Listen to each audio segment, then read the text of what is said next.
Come in, Lucy.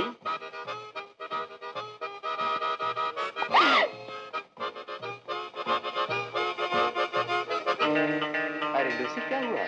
Sorry sir, मैं समझी आप अपना गला काट रहे हैं। सिली गर्ल, क्या तुमने कभी किसी को कटथ्रोट रेजर से शेव करते नहीं देखा?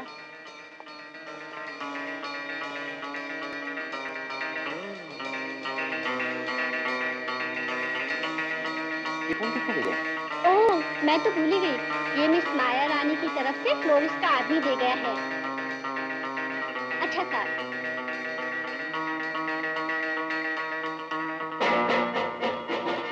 Love from Maya.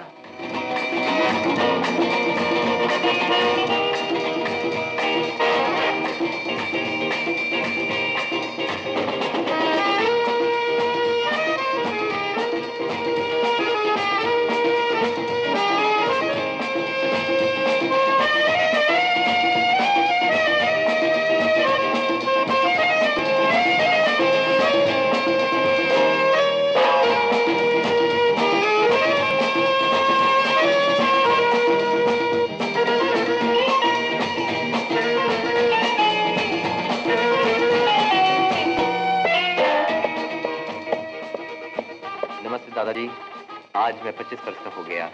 मुझे आशीर्वाद दीजिए।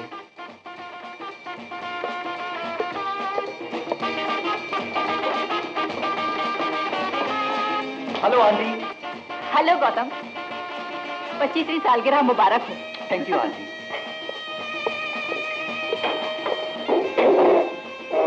Uncle Johnny, coming sir.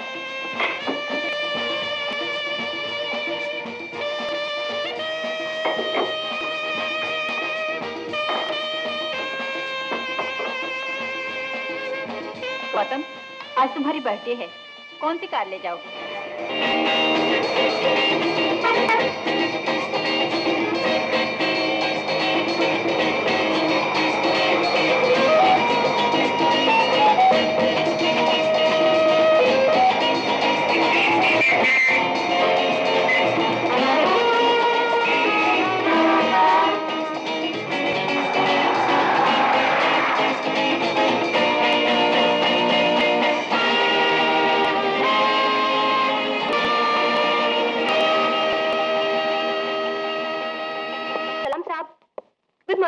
Good morning. Many happy returns of the day. Thank you.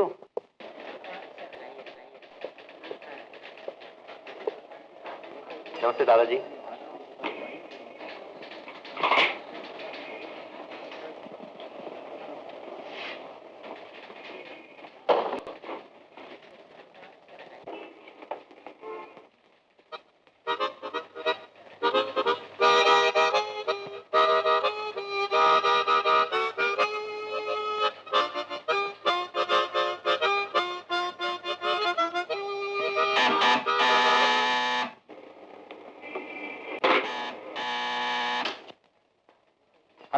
Hello, my boy.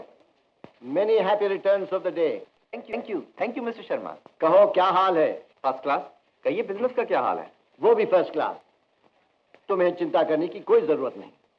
हम जो है तुम्हारे कारोबार की देखभाल करने के लिए। आज तुम छुट्टी मनाओ, अपनी बर्थडे सेलिब्रेट करो और जितने रुपए की जरूरत हो कैशियर से ले लो। मिस्टर शर्मा, क्या मैं एक हीरे की अंगूठी खरीद सकता हूँ? एक अंगूठी? तुम 100 हीरे की अंगूठियां खरीद सकते हो, मगर तुम्हें तो सिर्फ एक लड़की के लिए एक ही अंगूठी चाहिए ना, right? Yes mister Sharma.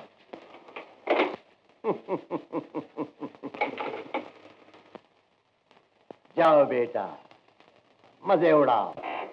Maggi. Yes, sir. 372258। Of course, sir. Hello. Hi, darling. Happy birthday. Thank you Maya. मैं तो अपने आप को 25 वर्ष का बुढ़ा महसूस करने लगा हूँ। नॉनसेंस। कहो मेरे भेजे हुए फूल मिले?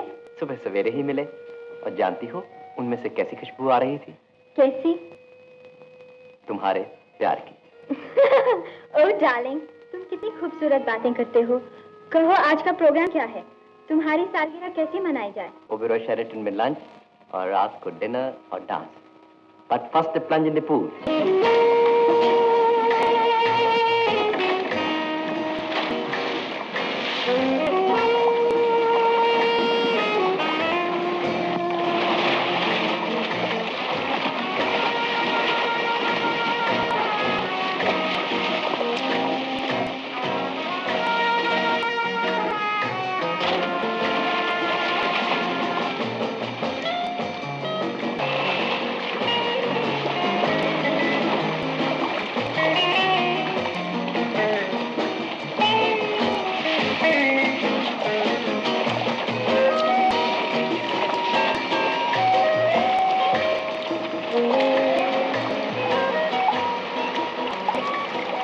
चलो गौतम, आज बहुत सुनी हो गई। Let's have a drink before lunch. Come along. Darling, कल रात तुमने बहुत विस्की पी ली थी, मगर पार्टी में बड़ा मजा आया। मुझे तो सिर्फ इतना याद है कि तुम बहुत खूबसूरत लग रही थी। सब लोगों की नजरें तुम पर थीं और मैं जलन के मारे मरा जा रहा था। Are you very jealous, Gautam? Yes, Maya, very. मैंने कहा नहीं, मुझे तो किसी का तुम्हारे साथ बात करना भी अच्छा नहीं लगता। क्या तुम मुझे खरीद लेना चाहते हो? इरादा तो ऐसा ही है। क्या कीमत दोगे? अपनी मोहब्बत, अपना प्यार, अपना घर, अपना नाम। माया, इसे हंसी में मत उड़ा देना। मैं इस सौदे के लिए बहुत ही कीन हूँ। कुछ पेशगी चाहिए तो ये हाजिर है। गौतम डार्लिंग, ये अंगूठी तो अनमोल है। और जिसके लिए है वो भी तो अनमोल है। पहन कर देखो।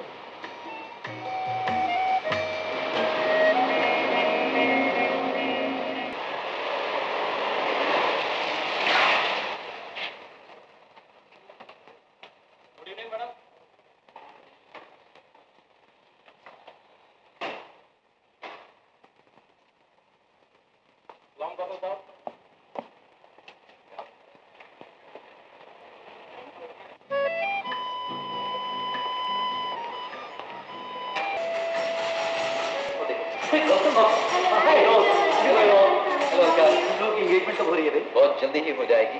माया के डैडी में भी टूटी गए हुए हैं, उनकी वापसी का इंतजार है। देखो गौतम, हमें इनवाइट करना मत भूलना। हाँ नहीं, मैं तो सिर्फ शैंपेन पीऊंगा। विनोद, फिक्र क्यों करते हो?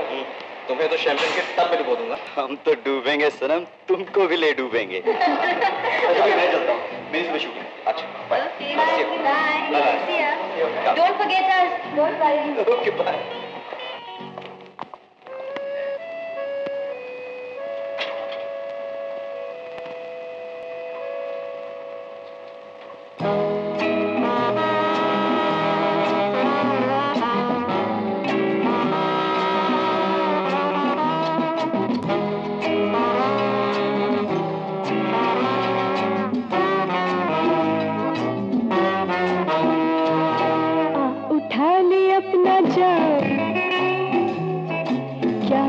किसी से काम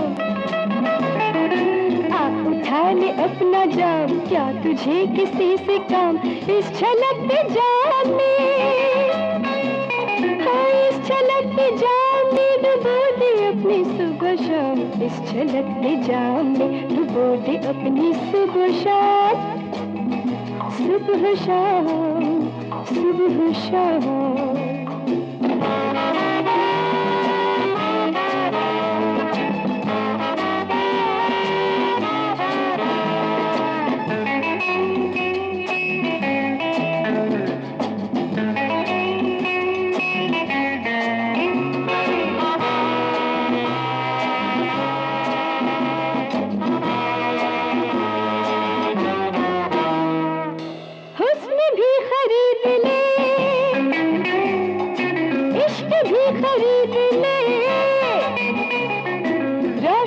खरीद ले, चांदनी खरीद ले, जिंदगी खरीद ले,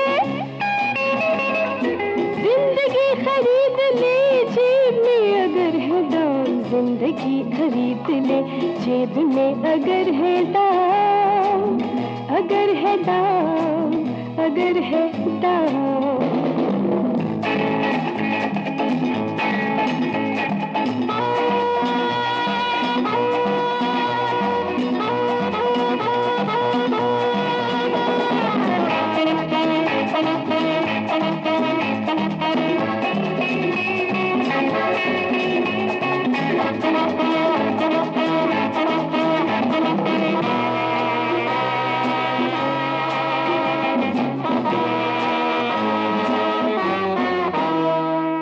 जो तुझे बुरा कहे, प्यार को खता कहे, जो तुझे बुरा कहे, प्यार को खता कहे, तू भी मेरी जान है, और तू भी मेरी जान है। दूर से ही कर सलाम, तू भी मेरी जान है, दूर से ही कर सलाम, कर सलाम, कर सलाम।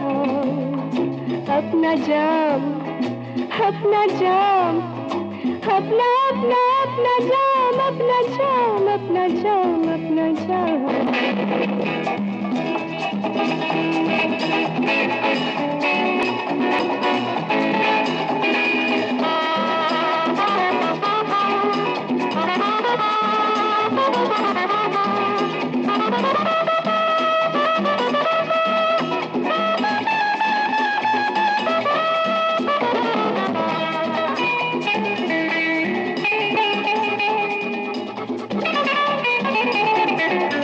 Hey, hello, sweetheart.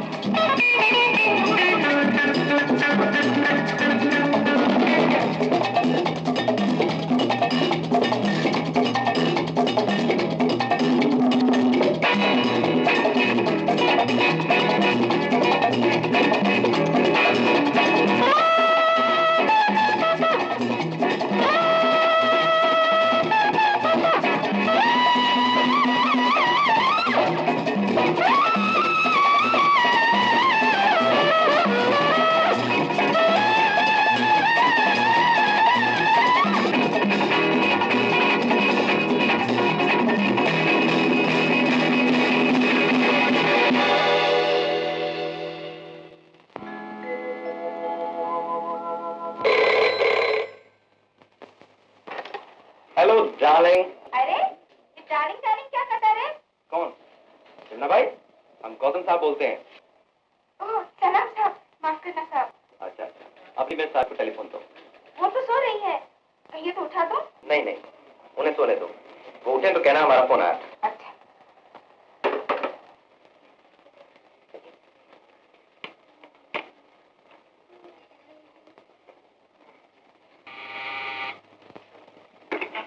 Hello.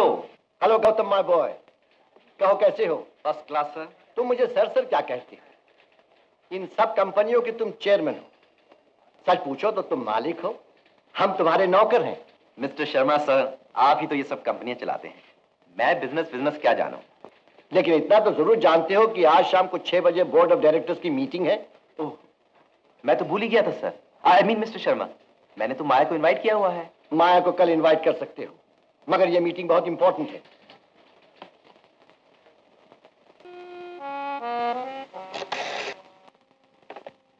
Hello. Hello माया। हाय डार्लिंग, अभी अभी सोकर उठी हूँ। और मैं इतनी विस्की और शैंपेन पी के भी नहीं सो सका। रात भर तुम्हारे और अपने बारे में सोचता रहा। कहो माया, लंच साथ खाएं? I'd love to डार्लिंग, मगर 2 घंटे तो मुझे तैयार होने में लगेंगे। तो 4 बजे चाय पिए? क्यों? Oh no darling, I am so sorry. 4 बजे तो मेरा हेयर ड्रेसर के साथ अपॉइंटमेंट है। I want to look my best when I see you tonight. Maya, वो डिनर तो आज कैंसिल करना पड़ेगा। बोर्ड ऑफ डायरेक्टर्स की मीटिंग है आज शाम को, न जाने कब खत्म होगी। इसका मतलब है तुम मुझसे आज मिलना ही नहीं चाहते? डोंट बी सिली माया, जरूर मिलना चाहता हूँ, मगर कभी कभी काम भी करना पड़ता है। कल सुबह जहाँ कहो वहाँ मिलेंगे। Okay then, lunch eight Taj.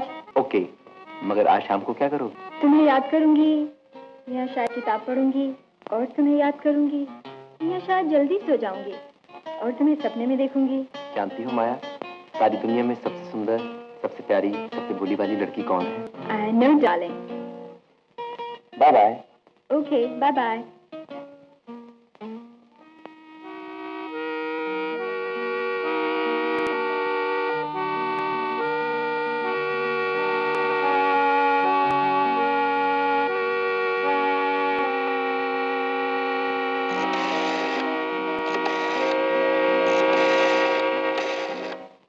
Record the minutes please. मैं ये रेजोल्यूशंस पेश कर रहा हूं जो मैंने खुद ड्राफ्ट किए हैं। उम्मीद है आप लोगों ने पढ़ लिए होंगे। हाँ मिस्टर शर्मा, सबने पढ़ लिए हैं। जब मिस्टर शर्मा ने खुद ही रेजोल्यूशन ड्राफ्ट किए हैं, तब हमें पढ़ने की जरूरत थी क्या है? Oh thank you sir. Those in favour? Chairman साहब, आपको हाथ उठाने की जरूरत नहीं, जस्ट रिलैक्स, सब काम मैं देख लूंगा। तो मैं जा सकता हूँ मिस्टर शर्मा माया से मिलने? I want to give her a surprise. Sure, go ahead.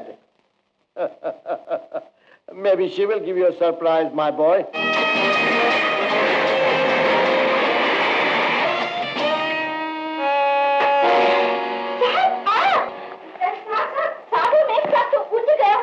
साहब, मेम साहब से तो हमारी आंची आगे मिलेगी, हमें तो मिस साहब से मिलना है। वो तो ठीक है साहब, आप यहाँ बैठे, मैं मिस रहने दो, मैं आप ही मिल लेता हूँ।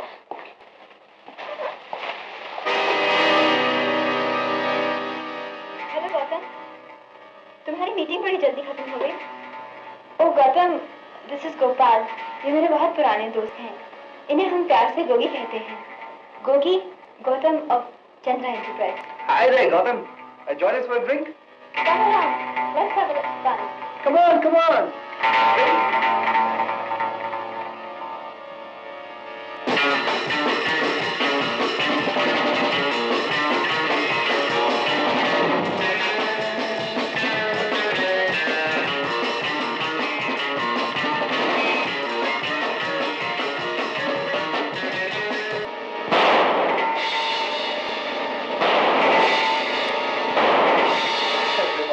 तुम्हारे दोस्त ने 1 2 नहीं 3 भूत देखे।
दूध ले आया अनिल?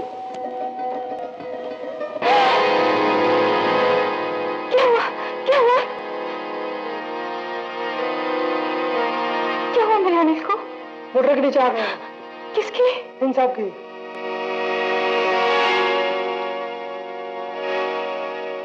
अरे हटो हटो हटो, जाए दो हमरा के।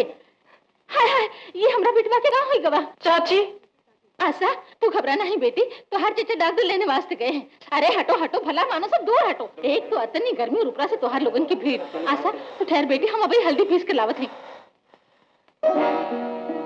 आशा जी, अनिल को लेकर अस्पताल चलिए, मेरी कार हाजिर है। अनिल को अगर अस्पताल ले जाना होगा तो मैं ले जाऊंगी।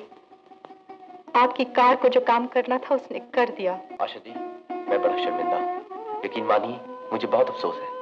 मैं आपके भाई को बचाने के लिए हर मुमकिन कोशिश करूंगा। बड़े से बड़ा डॉक्टर, अच्छे से अच्छा अस्पताल। आपका नाम? गौतम चंद्र। गाड़ी का नंबर? MRC 4775। अब आप जा सकते हैं। अब आप जा सकते हैं। अब आपसे कोर्ट में मुलाकात होगी मिस्टर गौतम चंद्र।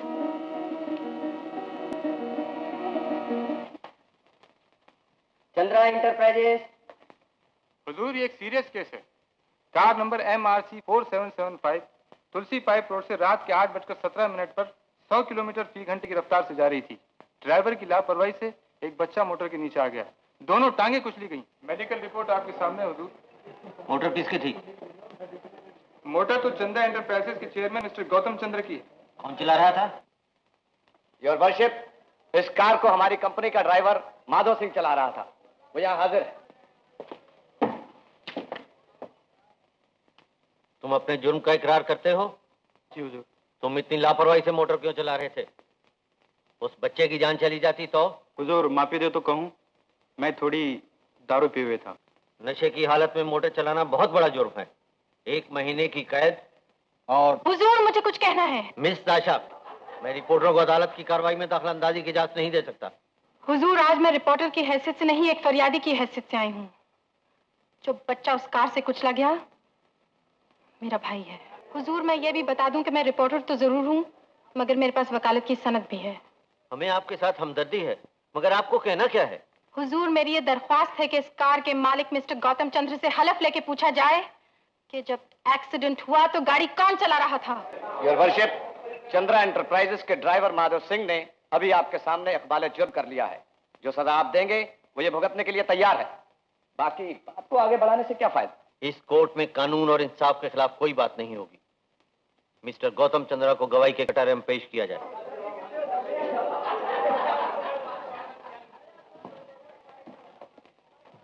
कहो गीता की सौगंध, जो भी कहूंगा सच कहूंगा। गीता की सौगंध, जो कुछ कहूंगा सच कहूंगा। मिस्टर गौतम चंद्रा, जिस वक्त एक्सीडेंट हुआ गाड़ी कौन चला रहा था?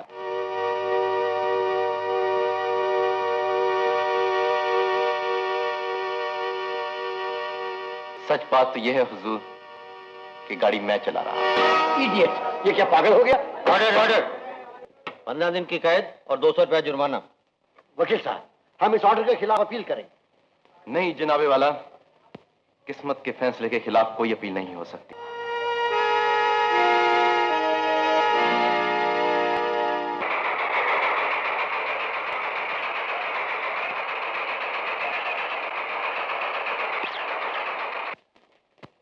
आओ बेटे, चिट्ठियां देखें सब। मैंने भी अपना काम खत्म कर लिया। अब हम अनिल को देखने अस्पताल चल सकते हैं। काश इस दुनिया में ऐसे और भी इंसान होते। यहाँ तो ऐसे 2 टांग के जानवर हैं जो दूसरे इंसानों के बच्चों को अपनी मोटरों के नीचे यूं कुचल देते हैं जैसे वो कीड़े मकोड़े हों। ओहो, गौतम चंद्र की बात कर रही है तू? मगर बेटी मानना पड़ेगा, बड़ा मर्द आदमी है जिसने भरी कोर्ट में अपना जुर्म तस्लीम कर लिया और जेल चला गया। चाचा, जेल भी इन अमीर आदमियों के लिए एक सैर तफरी की जगह है। वो चैन से बैठा बंसी बजा रहा होगा।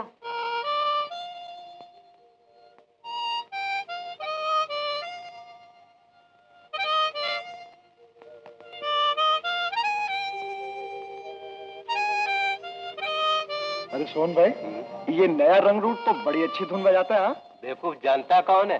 बहुत बड़ा सेठ है। अरे ऐसा?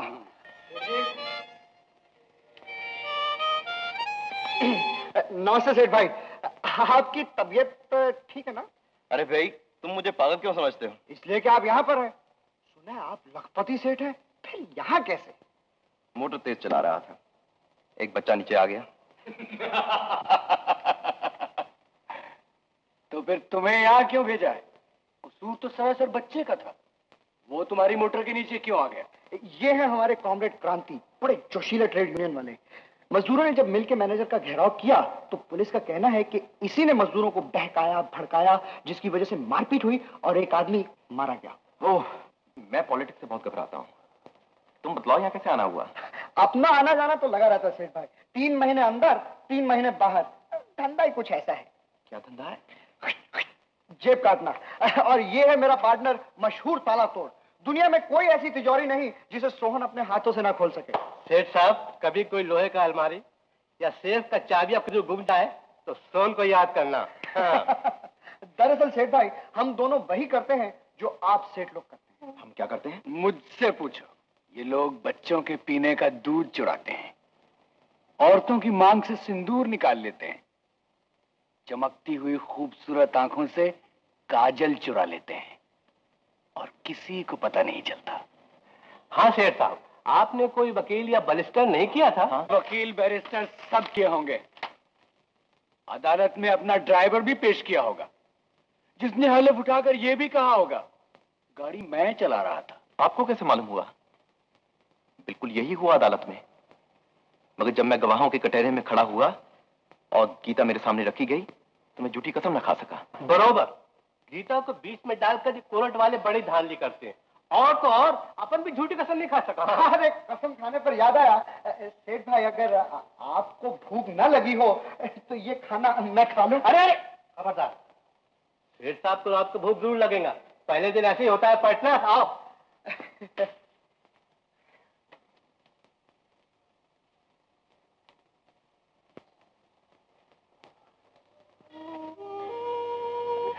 मिस्टर, सच सच बताओ क्यों आए हो यहाँ?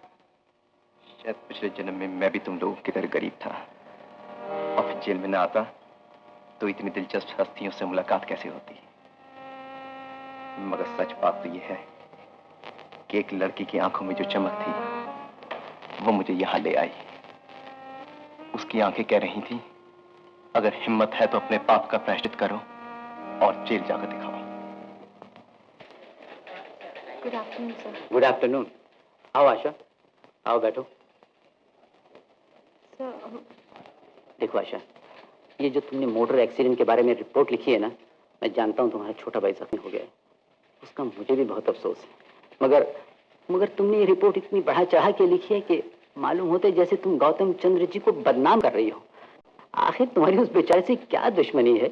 मुझे उस बेचारे से कोई दुश्मनी नहीं, सिवाय इसके कि मैं उन सब आदमियों को अपना दुश्मन समझती हूँ जो काम नहीं करते मगर लाख लाख रुपए की मोटरें घुमाए फिरते हैं और परवाह नहीं करते चाहे किसी गरीब के बच्चे की जान चली जाए या वो उम्र भर के लिए लंगड़ा हो जाए। तुम्हें पता नहीं, पिछले साल उनकी कंपनी ने 1.25 लाख के इश्तहार हमारे अखबारों में छपवाए हैं और अब वो कहते हैं कि वो इश्तहार देना बंद कर देंगे अगर हमने ये लेख तुम्हारे नाम से नहीं छापा।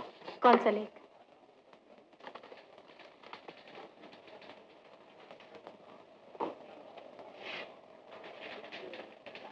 और अगर मैं कह दूं कि ये झूठ है, मैं इसे अपने नाम से नहीं छपने दूंगी। मैं जानता हूं तुम ऐसा कुछ नहीं करोगी। तुम जानबूझकर अपने अखबार को लाखों का नुकसान थोड़ी पहुंचाना चाहती हो। एक बहुत बड़े जर्नलिस्ट ने मुझे सिखाया था कि अपने कलम से ऐसी कोई बात नहीं लिखना जिसे तुम सच न समझती हो। वो कौन बेवकूफ था? सर, वो आप थे। नमस्ते।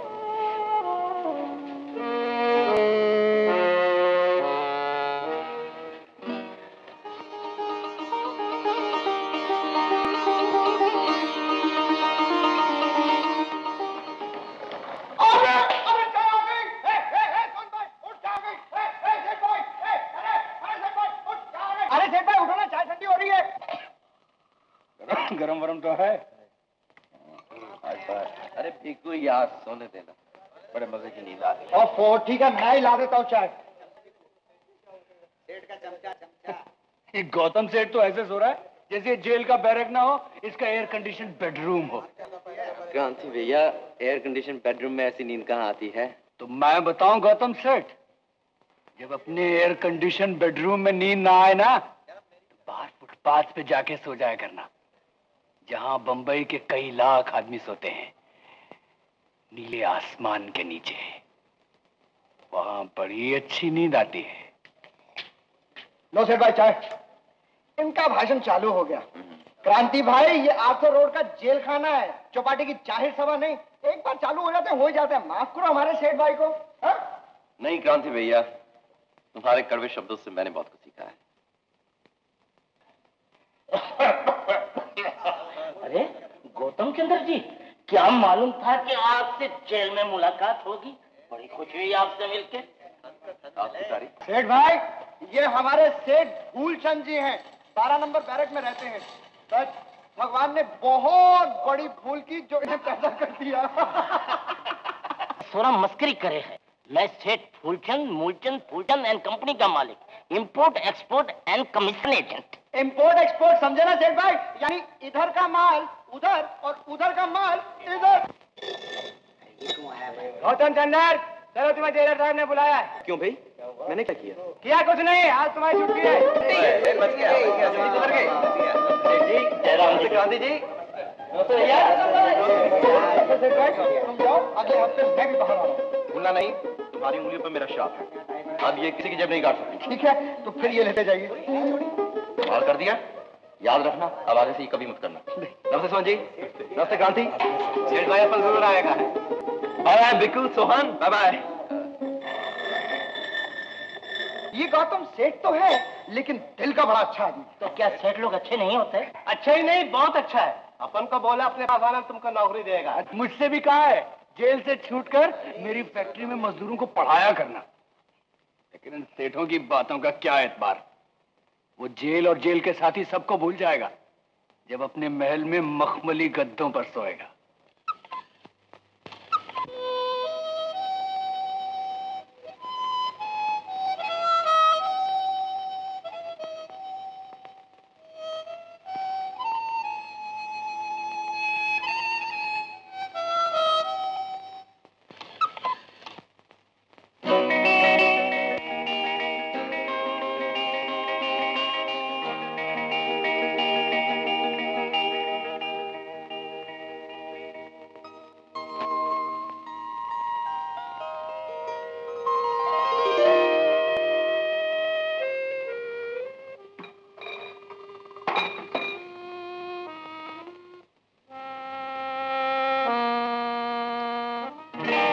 साहब उठिए साहब। अरे यार भीखू, सोने देना। साहब मैं भीखू नहीं, रामू। कौन? रामू? साहब आप सोते सोते गिर पड़े, कहीं चोट तो नहीं आई? अरे बेवकूफ, मैं गिरा नहीं, मैं तो रात को यहीं सोया था।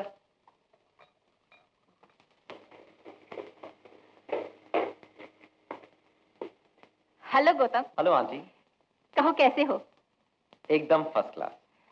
आज नाश्ता आपने कमरे में ही कर लिया? इतनी भूख जो लगी थी, आज तो डबल नाश्ता किया है मैंने। अच्छा, मगर सुना है तुम अपने बिस्तर पर नहीं सोए, ये सब क्या? आंटी सच बात तो यह है कि मुझे नरम बिस्तर पर सोने की आदत ही नहीं रही। जेल में जमीन पर सोना पड़ता था, बड़े मजे की नींद आती है, तो मैंने बिस्तर जमीन पर लगा लिया है। कोई बुरी बात तो नहीं की मैंने आंटी? आंटी कार की चाबी कहाँ है? चाबियां तुम्हारे ड्राइवर के पास हैं। मेरा ड्राइवर? ये सब क्या है? उस दिन एक्सीडेंट हो गया था ना, तो हमने सोचा तुम्हें कुछ दिन मोटर नहीं चलानी चाहिए। और ये कौन? तुम्हारा बॉडीगार्ड, तुम्हारी हिफाजत के लिए। देखा ना, वो तो खैरियत हो गई, नहीं तो एक्सीडेंट के बाद फुटपाथ वाले तुम्हें मार डालते। वो किसी को मारते नहीं आंटी, वो तो रोज खुद मारे जाते हैं।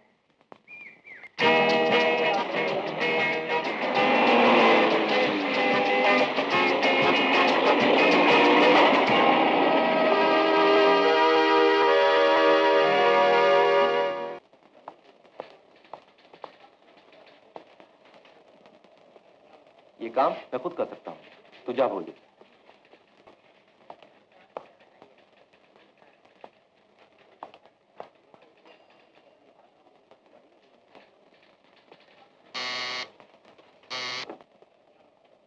Hello hello mister Sharma.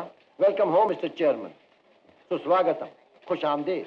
Thank you mister Sharma. Oh don't mention it.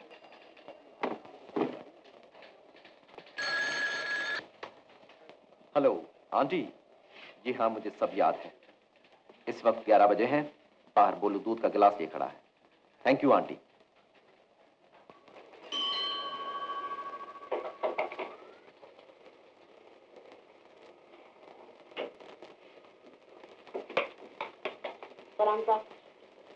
Cheers.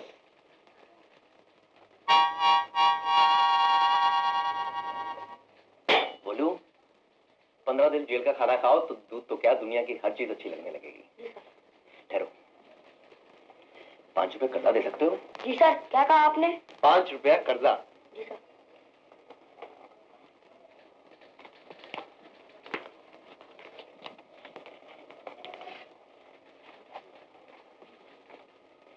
सलाम सर।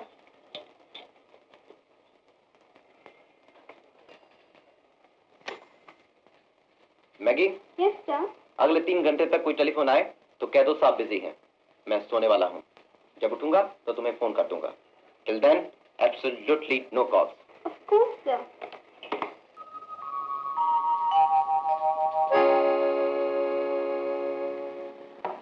आ जाइए, मैं अंदर के कमरे में हूँ। हेलो। हेलो, आप दीदी से मिलने आए हैं ना? वो तो दफ्तर गई है। क्या मिस्टर भट्टाचार्य यहाँ नहीं रहते? जी नहीं, यहाँ तो मैं और मेरी दीदी रहते हैं। लगता है भाई साहब आप गलत फ्लैट में आ गए हैं। हो सकता है गलत फ्लैट ही हो। 5 माला चढ़ते चढ़ते सांस फूल गया है। कहो तो बैठ जाऊं? जरूर जरूर बैठिए। मैं भी अकेला बैठे बैठे बोर हो जाता हूँ। मेरी दीदी तो शाम को आती है। आप पानी पियेंगे भाई साहब? No thanks. अच्छा ये बताओ, तुम्हारी टांगों को क्या हुआ? जी। ऐसा भयानक कार एक्सीडेंट? तुम्हें तो बहुत चोट आई होगी। सच बताऊं अंकल, मैं तो फौरन बेहोश हो गया था। मुझे तो कोई दुख नहीं हुआ, पर उस बेचारे आदमी को मुझे उठाकर 5 माला ऊपर लाना पड़ा। उस बेचारे को? तुम उससे नफरत नहीं करते? मैं किसी से नफरत वफरत नहीं करता। अमीरों से भी नहीं? अमीर आदमी, गरीब आदमी सब अच्छे हो सकते हैं अगर वो भले आदमी हो। अच्छा अब मैं चलता हूँ, मुझे चटर्जी की तलाश करनी है। पर भाई साहब, जब आप आए थे आप कह रहे थे आपको मिस्टर भट्टाचार्य जी से मिलना था। मुझे पकड़ लिया ना तुमने। भट्टाचार्य और चटर्जी तो बहाने हैं भैया, सच पूछो तो मुझे अपनी ही तलाश है। आप फिर आएंगे ना? तुम बुलाओगे तो जरूर आऊंगा। जरूर जरूर आना, मैं तो अकेला बोर हो जाता हूँ। अच्छा मैं आऊंगा। पक्का वादा? बिल्कुल पक्का।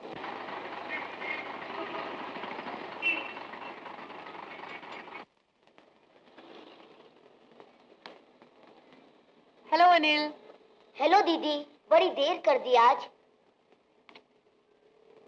कहो, आज दिन भर क्या करते रहे? पहले किताब पढ़ी, तस्वीर बनाई। दिखाओ, कौन सी तस्वीर? राणा प्रताप की? अरे वाह, ये तो बहुत अच्छी तस्वीर है। फिर चाची खाना लेकर आ गई और उन्होंने अपने हाथों से मुझे खाना खिलाया। अच्छी है ना चाची? बहुत अच्छी। और दीदी, एक बात तो मैं भूल ही गया। एक साहब भूल से हमारे घर में आ गए थे, किसी चैटर्जी या बैनर्जी की तलाश में थे। अच्छा। मैंने कहा बैठिए, वो बैठ गए। बड़ी मजे मजे की बातें कर रहे थे। बहुत भले आदमी थे वो दीदी। भैया, ऐसे अनजाने लोगों से घुल मिल जाना अच्छा नहीं है। आइंदा ऐसे लोगों को घर में मत आने दिया करो। तुम ही बताओ दीदी, इन लोगों को मैं इस हालत में अंदर आने से कैसे मना करूं, कैसे मना करूं? दरवाजा तो हमेशा खुला ही रहता है।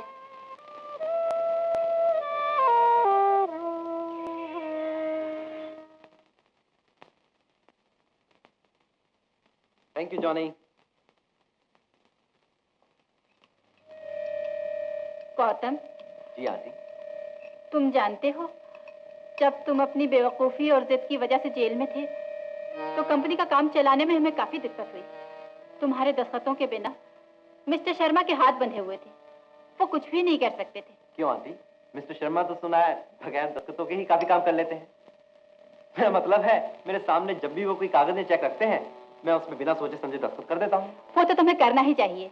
मिस्टर शर्मा बड़े सीनियर आदमी हैं, उन पर तुम पूरा भरोसा कर सकते हो। मेरी अपनी राय में तुम ये पावर ऑफ अटॉर्नी साइन कर दो और सारे काम का बोझ मिस्टर शर्मा पर डाल दो। उसके बाद तुम छुट्टी मनाने आराम से कश्मीर जा सकते हो। ओह, कश्मीर! खूब याद दिलाया आंटी। ये सेब भी तो कश्मीर से आए हैं। 2 चार ले जाता हूँ, रात को भूख लगती है ना। क्या जी चाहे तो लंदन या पेरिस चले जाओ। फ्रांस बड़ा रंगीन मुल्क है, तुम्हें जरूर पसंद आएगा। और वहाँ की शैंपेन तो कमाल की होती है। शैंपेन? शैंपेन तो अंगूरों की बनती है। मैं ये अंगूर भी ले जाता हूँ। बाकी बातें किसी और दिन करेंगे। अब तो नींद आ रही है। जेल में तो 9 बजे ही बत्तियां बुझा देते हैं। Good night aunty.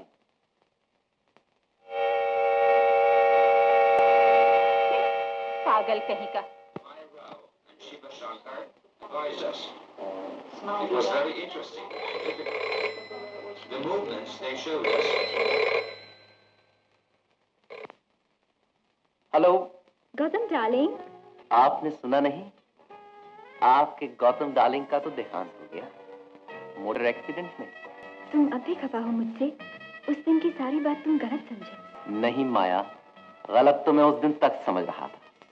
उस दिन तो बात साफ हो गई। तो फिर हम पहले की तरह क्यों ना मिले? इसी दम मुकैम्बो चले आओ।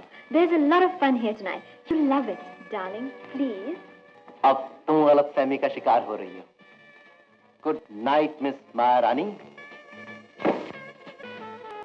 Bloody bastard.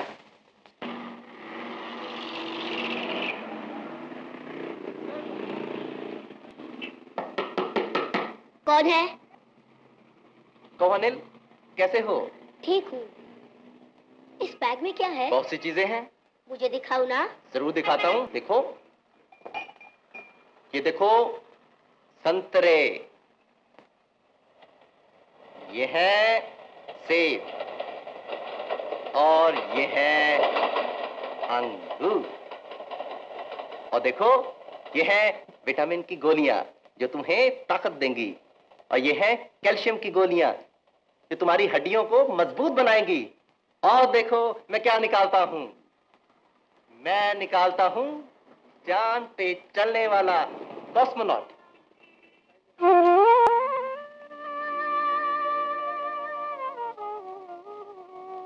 क्यों, क्या हुआ? क्या कॉस्मोनॉट पसंद नहीं आया? लोग चांद पर चल रहे हैं और मैं जमीन पर भी नहीं चल सकूंगा। कभी नहीं, कभी नहीं, कभी नहीं, कभी। फिक्र न करो पहलवान, अब देखते जाओ क्या होता है।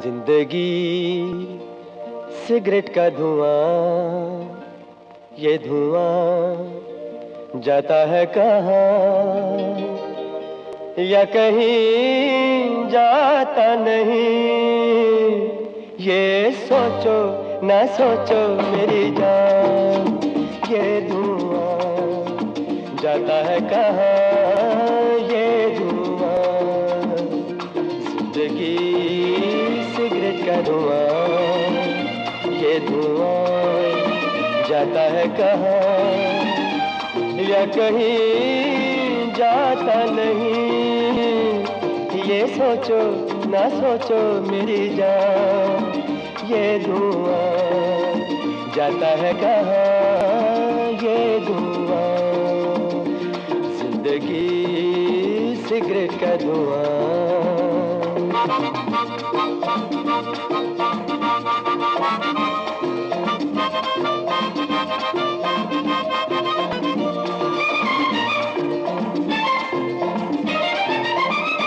दिल को अपने तू छोटा न करना,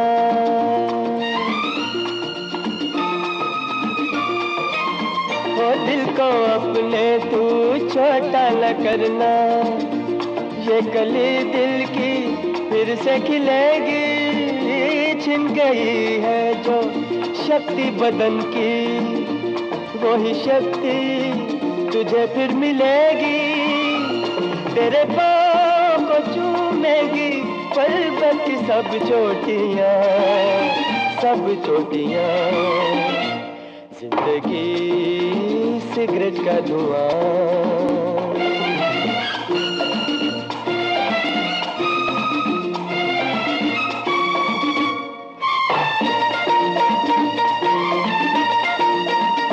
फिर से दौड़ेगा चलने लगेगा,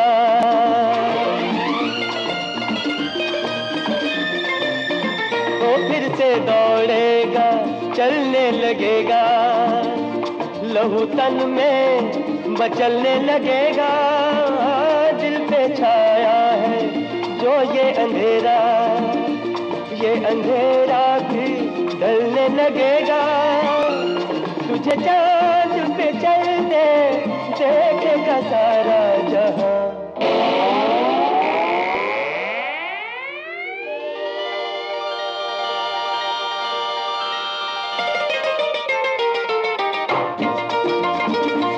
तुझे चांद पे चलते देखेगा सारा जहां, सारा जहां, जिंदगी सिगरेट का धुआं, ये धुआं जाता है कहाँ, या कहीं जाता नहीं, ये सोचो ना सोचो मेरी जान, ये धुआं जाता है कहाँ, ये धुआं, जिंदगी सिगरेट का धुआं।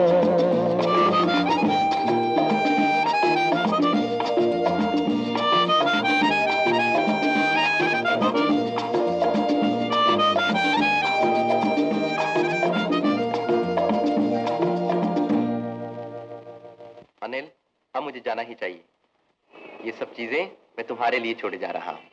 आप बहुत अमीर आदमी है क्या? नहीं, मगर ये सवाल क्यों किया? मेरी दीदी कहती है अमीरों के दिल पत्थर के होते हैं। तुम्हारी दीदी ठीक कहती हैं, मगर मैं तो इतना गरीब हूँ कि ये सेब और संतरे तुम्हारे लिए चुराए हैं, और ये सब कर्जा लेकर खरीदा है। पर ये सब क्यों किया आपने? ये सब इसलिए किया कि तुम मेरी एक ऐसी बीमारी का इलाज कर रहे हो जो टांग टूटने से भी ज्यादा भयानक है। वो कौन सी बीमारी होती है?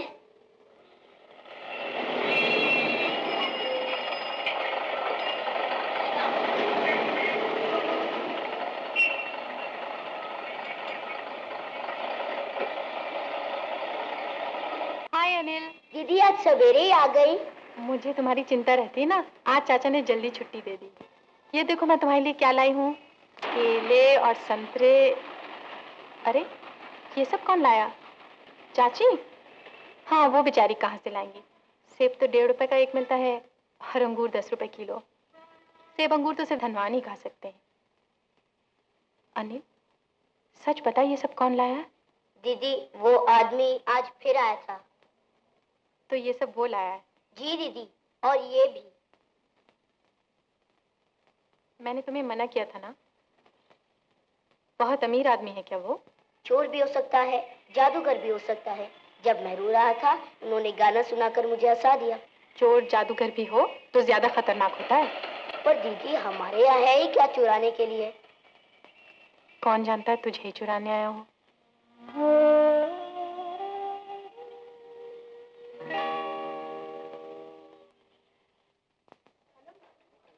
Hello, Asha. Asha, the editor would like to see you.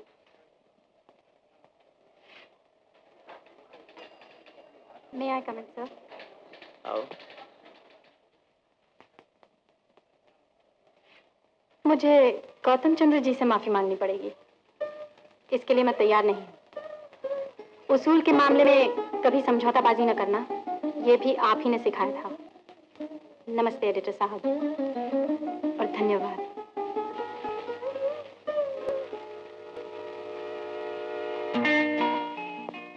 अरे वाह, ये तो बिल्कुल तेरी फोटो बन गई है। ये तो हंसता हुआ बच्चा है। तू भी तो आजकल बहुत खुश रहता है। अमजद। हाँ अम्मी। अरे आज जुमा का दिन है, आज तो नहा ले। क्या मुसीबत है। अच्छा नील, मैं भी है।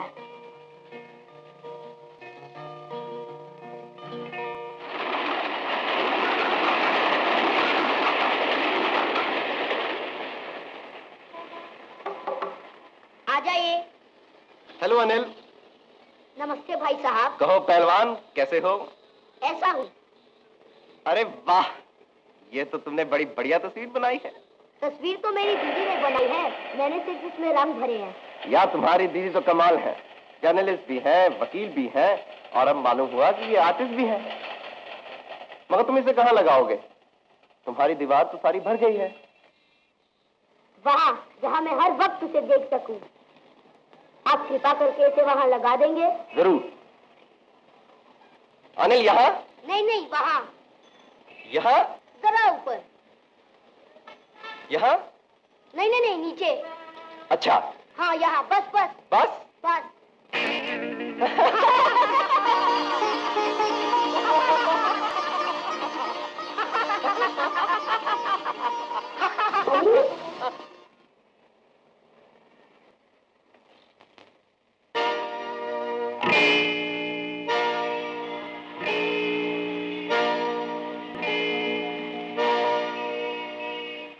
क्या हो रहा है? और आप यहाँ क्या कर रहे हैं? समझ लीजिए, प्रायश्चित कर रहा। दीदी, यही है वो जिनकी लंबी चौड़ी मोटर कार ने तुम्हारी टांगों को कुचल लिया था। ये वही हैं जिनके हाथों तुम्हारा खून हो सकता था। पर दीदी, ये मेरे दोस्त हैं। भोले भाले बच्चे को आप खिलौनों की रिश्वत देकर और गाना सुनाकर अपने जाल में फंसा सकते हैं, मगर मुझे नहीं। मिस्टर गौतम, आज आपके कहने से मुझे नौकरी से निकाल दिया गया। मेरे कहने से नौकरी से निकाल दिया गया? जी हाँ। आपको और कुछ कहना है? जी नहीं।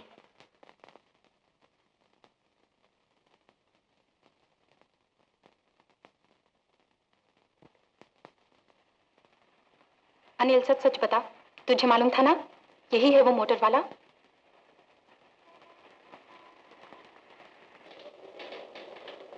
अरे गौतम चंद्र जी, आप आइए आइए, तशरीफ रखिए। आपने क्यों तकलीफ की, मैं खुद हाजिर हो जाता। काम मेरा है तो मुझे ही आना चाहिए था। जी वो काम तो आपका हो ही गया सेठ साहब, हमने उस लड़की को नोटिस दे दिया है। बहुत अच्छा किया आपने। मगर मैं सोचता हूँ बहुत अच्छा नहीं भी किया आपने। जी मैं आपका मतलब नहीं समझा। हमने तो बिल्कुल वही किया जो आपने हमें लिखा था। हमने? हाँ जी, मेरा मतलब है वो आप या आपके मैनेजर है ना शर्मा साहब, हमारे तो एक ही बात है ना।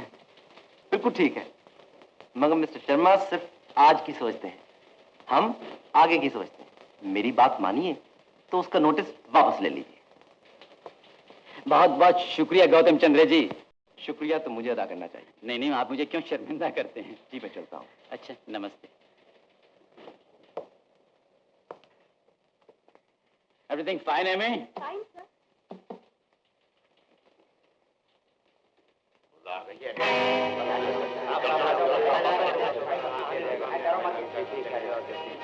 क्यों भाई, कैसी परेशानी, क्या बात है? ये गौतम चंद्र यहाँ क्यों आया था? क्या अब ये हमारे अखबार की पॉलिसी बनाया करेगा? 1.25 लाख सालाना का इश्तेहार कर देता है, अपने आप को अखबार का मालिक समझ बैठा है। ये तो घेराव सा मालूम होता है। आप लोग चाहते क्या हैं? अगर आशा को नोटिस दिया गया है तो हम भी अपना इस्तीफा अभी दे देंगे। बस यही कहने के लिए हम लोग यहाँ आए। भाई तुम लोगों के बगैर तुम्हें अपना अखबार चला ही नहीं सकता। तो आशा को जो आपने नोटिस दिया है वापस लीजिए। ये हमारी डिमांड है। डिमांड है? तो फिर तो ये नोटिस वापस लेना ही पड़ेगा। चाहिए गौतम की कंपनियां हमें इश्तेहार दें या न दें। ये हुई ना आवाज आता अखबार के एडिटर की।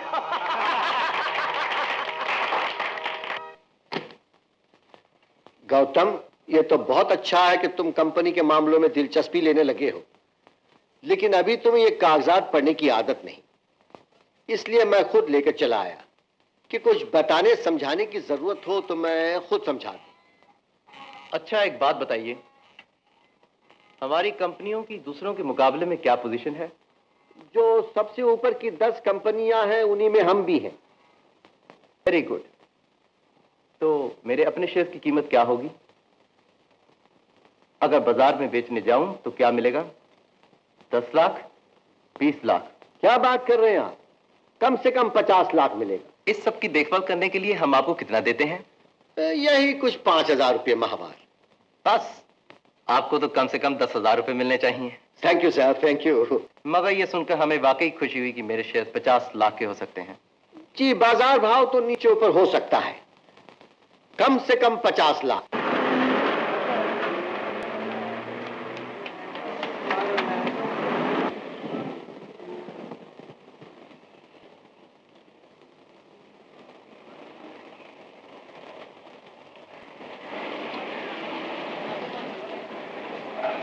मिस आशा, क्या मैं आपको लिफ्ट दे सकता हूं? आपके घर पहुंचा दूंगा। जी नहीं।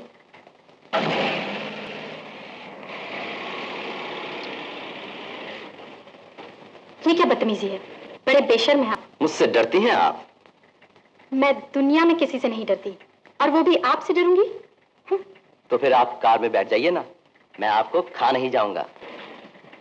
तो चलिए। Thank you. अरे ये कहाँ जा रहे हैं आप? जहां आपसे बात कर सकूं।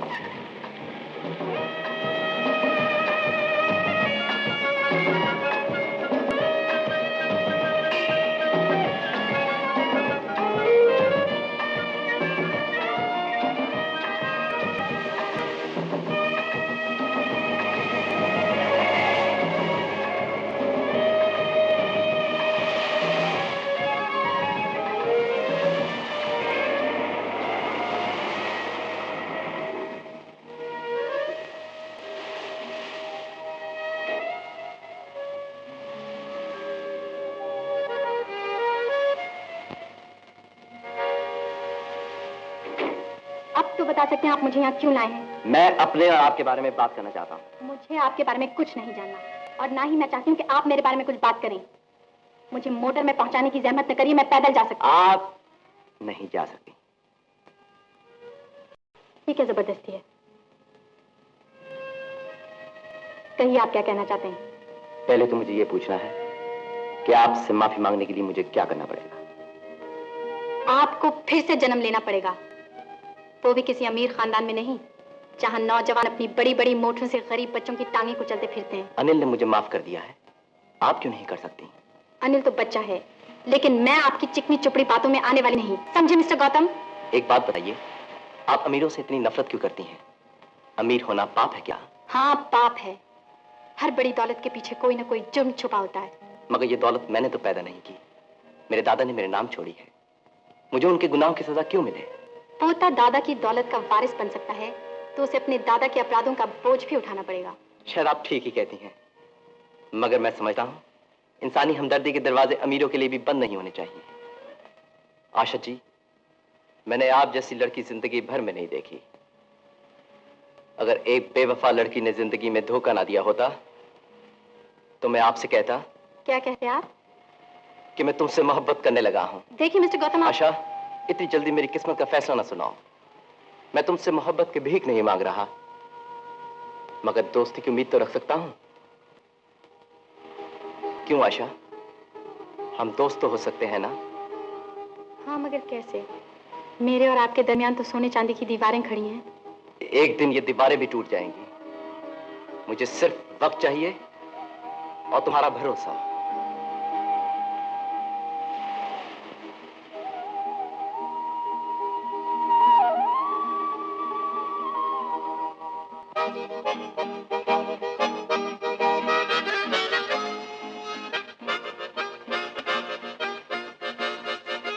माफ करना आशा, मैं जब भी बहुत खुश या बहुत दुखी होता हूँ तो ये पुराना बाजा बजाने लगता हूँ।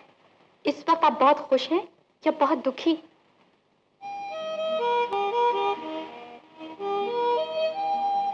गौतम, तुम्हारी आत्मा तो एक कवि या कलाकार की आत्मा है। तुम इतने अमीर घर में क्यों पैदा हो गए?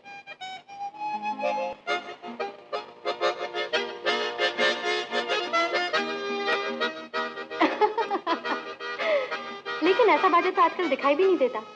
तुम्हें कहाँ से मिल गया? वो सोहन कहाँ से आए हैं? सर वो कहते हैं वो जेल से आए हैं। अरे जेल से? वो भीखू और सोहन, वो तो हमारे पुराने दोस्त हैं। उनको अंदर भेज दो और उनके लिए चाय और नाश्ता भिजवा दो।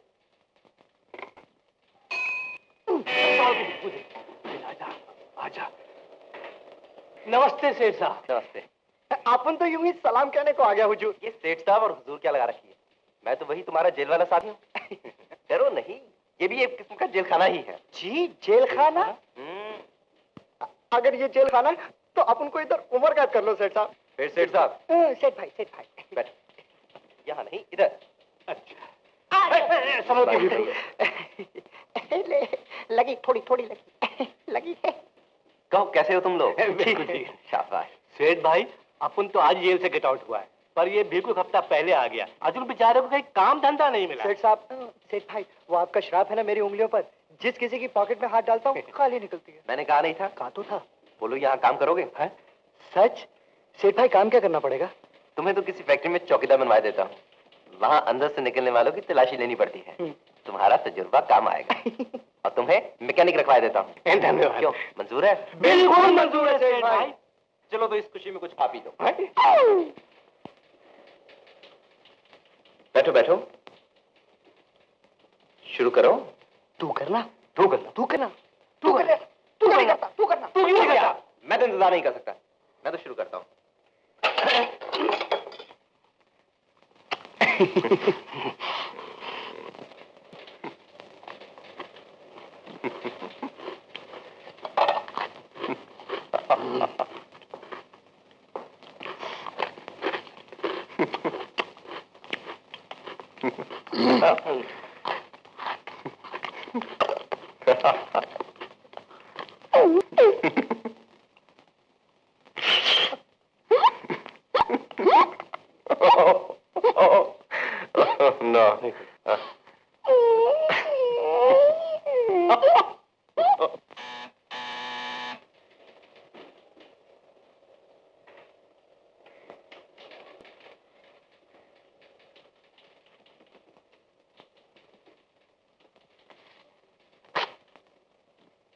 बोलू कहाँ है? छुट्टी पे गए साहब। अच्छा सुनो, हमारे इन दोनों दोस्तों को कैशे के पास ले जाओ। उन्हें ये चिट दे देना और कहना कि दोनों को 200 रुपए एडवांस दे दें और फिर उन्हें फैक्ट्री मैनेजर के पास ले जाना। क्या साहब? सलाम साहब।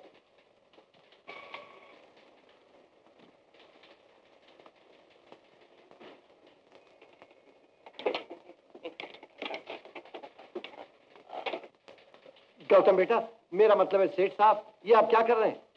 जी कुछ नहीं, कुर्सी पर बैठा हूँ। ये आपने कैशियर को क्या लिख के भेजा? चोरों को चौकीदार बनाना चाहते हैं? चोरों को चौकीदार बना रहा हूँ, चौकीदारों को चोर तो नहीं बना रहा हूँ। क्या मतलब है आपका? अच्छा हुआ आप आ गए, बैठिए। बोर्ड ऑफ डायरेक्टर्स की एक मीटिंग बुलानी है। लेकिन इसका तो नोटिस देना होगा। तो दे दीजिए। मगर एजेंडा क्या होगा? कहिए कि चंद्रा एंटरप्राइजेस के नए इंतजाम के लिए कुछ फैसले करने हैं।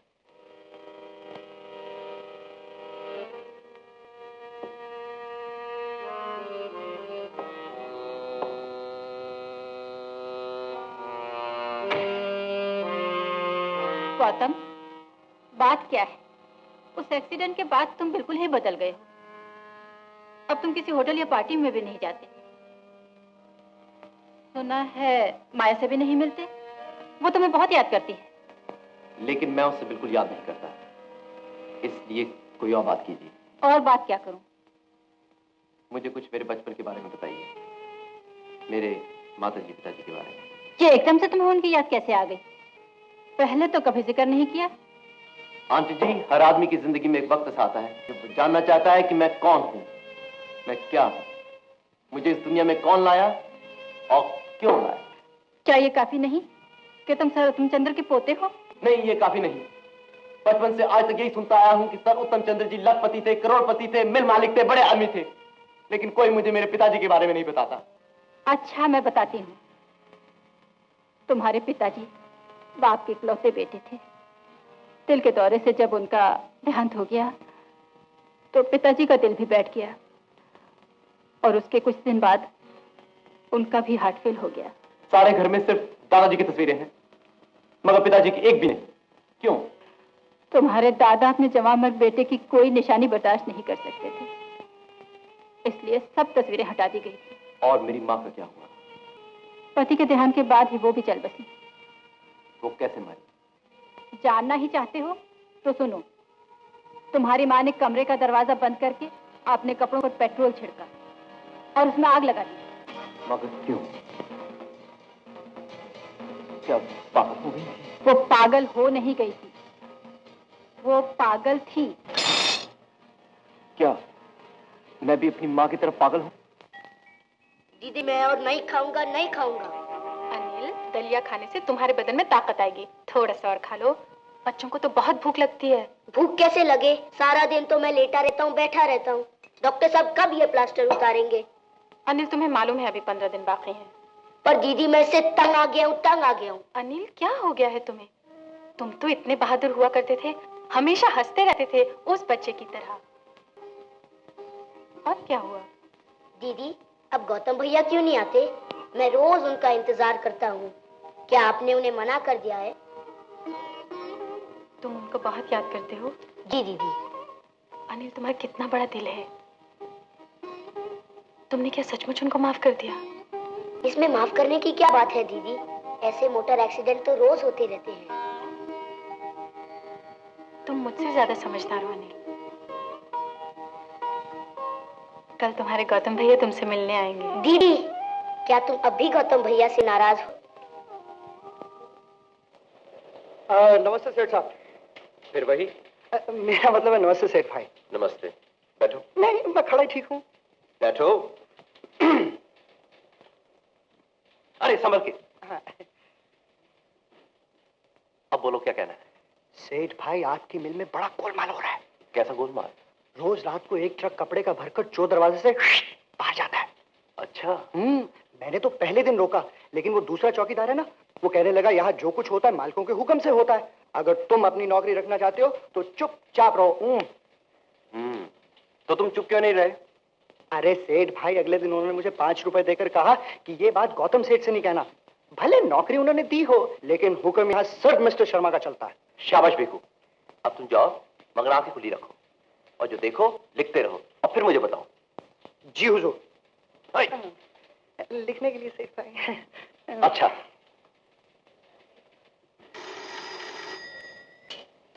हेलो। हेलो। आशा। अनिल आपको बहुत याद करता है। तो मुझे इजाजत है उससे मिलने की? ये कहकर आप मुझे शर्मिंदा मत करिए, आप जरूर उससे मिलिएगा। और उसे ताजा हवा खिलाने ले जाऊं अपनी मोटर में?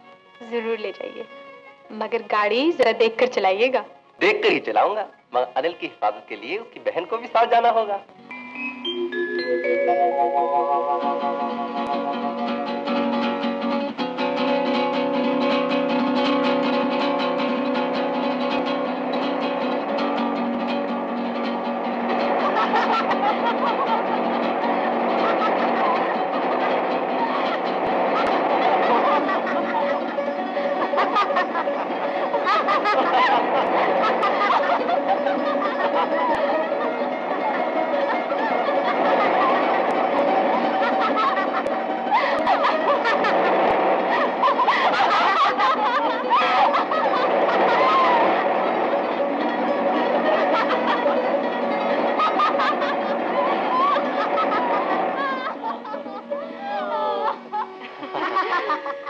मैं अभी आया, अनिल के लिए आइसक्रीम ले आऊं।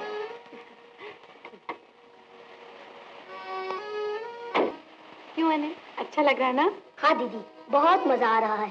घर बैठे बैठे तो मैं तंग आ गया था। भैया एक आइसक्रीम देना।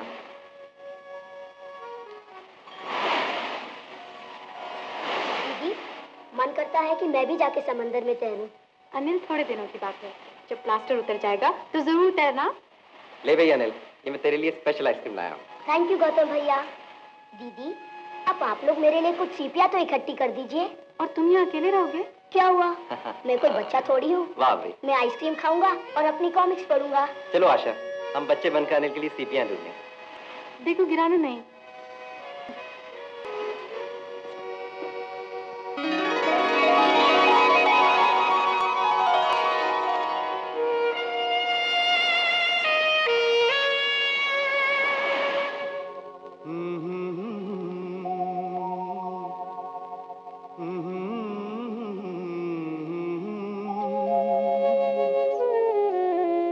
दिल ने तड़प तड़प के तड़पना सिखा दिया, इनाम अब मिले के सजा सर झुका दिया। दिल ने तड़प तड़प के तड़पना सिखा दिया, इनाम अब मिले के सजा सर झुका दिया।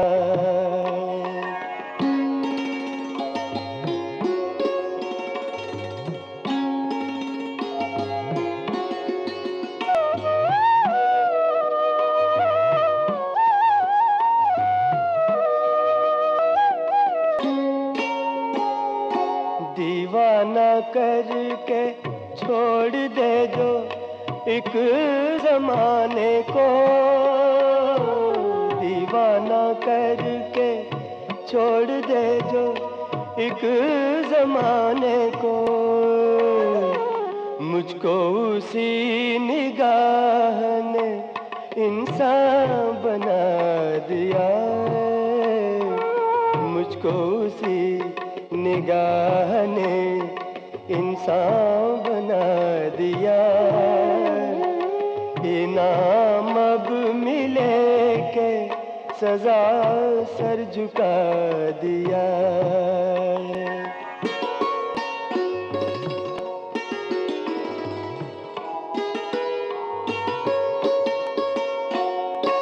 बस इतना जानता हूँ मुझे तुमसे प्यार है,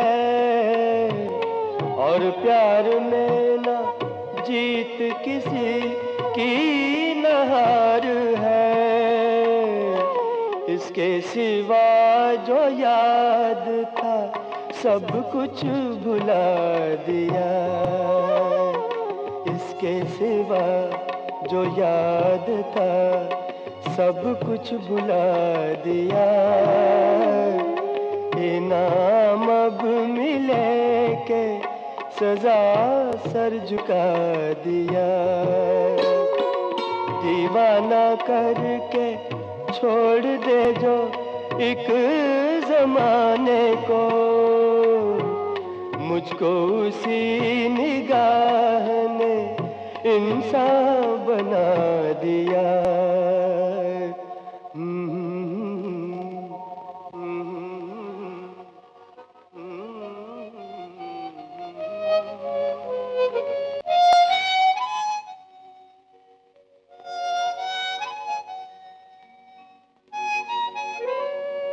गौतम, तुम तो बहुत अच्छा गाते हो। गाना रोना तो सबको आता है, मगर मुझे नहीं मालूम था कि तुम इतना अच्छा बजाती हो। गौतम देखो, आज मैंने ये बाजा तुम्हारे हाथों से ले लिया और तुम्हें जरा भी गुस्सा नहीं आया। ये तो सच है। क्यों गुस्सा नहीं आया आशा? इसलिए कि ये बाजा मैंने तुमसे छीना नहीं, तुम्हारी मर्जी से लिया है। इसका मतलब है तुम्हें मुझ पर भरोसा है और तुम पागल बिल्कुल नहीं हो। ये तो मुझे नहीं मालूम, मगर आशा जानती हो इस दुनिया में सबसे अक्लमंद, सबसे सुंदर, सबसे प्यारी लड़की कौन है? कौन है? तो तुम हो। अब तुम सचमुच पागलों जैसी बातें कर रहे हो। चलो, अनिल हमारा इंतजार कर रहा होगा। चलो। मैं कहता हूं अगर हमने इस बेवकूफ गौतम के पागलपन का तोड़ नहीं सोचा तो ये एक दिन हमें पागल बनाकर छोड़ेगा। मगर मिस्टर शर्मा, हमें डायरेक्टर्स की मीटिंग का तो इंतजार करना चाहिए। हाँ देखे तो सही, ये कंपनी का नया इंतजाम किस ढंग से करना चाहता है।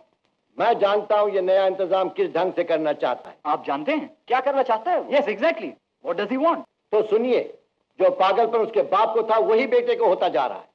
ओह माय गॉड, बाप की बीमारी इसको भी हो गई। ये तो बहुत खतरनाक बात है। मगर मिस्टर शर्मा, गौतम आजकल बड़े टेढ़े सीधे सवाल कर रहा है अपने माँ बाप के बारे में। जरूर से कोई चालाक आदमी पट्टी पढ़ रहा है। आदमी नहीं, औरत। ये सब बातें उस जर्नलिस्ट छोकरी आशा के दिमाग से निकली हैं। लेकिन इस मामले में छानबीन करने से उसे क्या मिलेगा? यही कोई 50 लाख रुपए। You don't have to be crazy to work here, but it helps.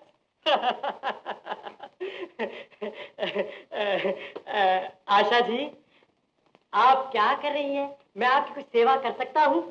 फूल चंद्र जी जरा बच के रहिए, कहीं चोट न लग जाए। घंटी बज गई।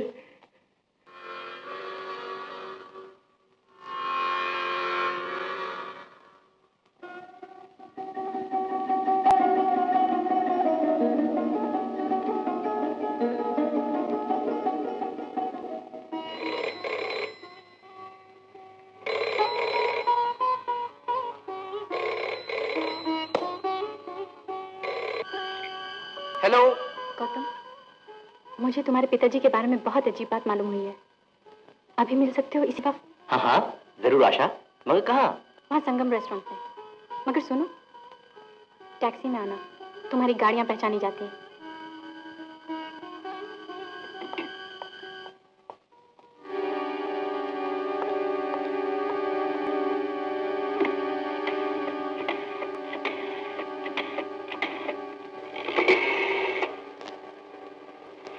मिस्टर शर्मा,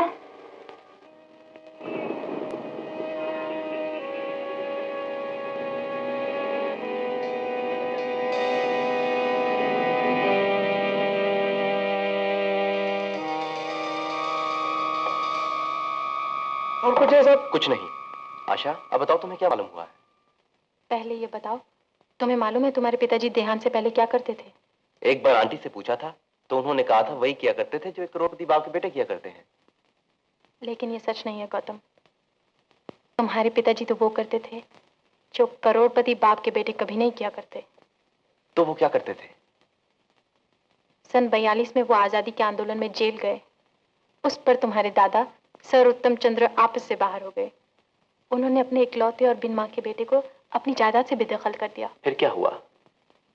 जब तुम्हारे पिताजी जेल से बाहर निकले और उन्हें यह मालूम हुआ तो उन्होंने अपना नाम अशोक चंद्र से अशोक भारती रख लिया ताकि अपने बाप से उनका कोई रिश्ता न रहे। मुझे तो ये सब एक कहानी मालूम होती है। यही नहीं, उन्होंने एक हरिजन लड़की से जिसने उनके साथ सत्याग्रह किया था शादी कर ली। तुम उसी शादी की औलाद हो। ये सब तुम्हें कैसे मालूम हुआ? अखबारों की पुरानी फाइलों में ढूंढने से बहुत कुछ मिल जाता है। फिर क्या हुआ? जब उनका देहांत हुआ तुम्हारे पिताजी मजदूरों के इनकलाबी लीडर थे। सन 52 में तुम्हारे दादाजी की मिल में स्ट्राइक हुई। मालिक के आदमियों ने बाहर से मजदूरों को लाकर स्ट्राइक को तोड़ना चाहा। ट्रकों में भर भर के लोगों को ला रहे थे। तुम्हारे पिताजी ने अपने साथियों से कहा हम गेट के सामने सड़क पे लेट जाएंगे मगर ट्रकों को अंदर न जाने देंगे। फिर क्या हुआ? मिल के मैनेजर ने तुम्हारे दादाजी को फोन किया, कहा मजदूर सड़क पे लेटे हुए हैं, ट्रकों को अंदर नहीं जाने देते, आपका हुक्म चाहिए। उन्होंने क्या हुक्म दिया? उन्होंने कहा ट्रकें अंदर जाएंगी चाहे कोई भी रास्ते में लेटा हो।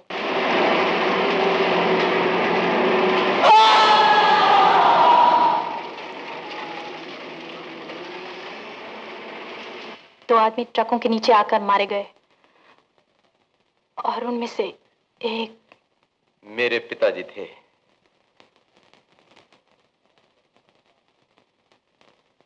आशा, क्या ऐसा होता है? कैसा हो सकता है कि एक बाप अपनी दौलत पोजीशन की खातिर अपने बेटे की जान ले ले?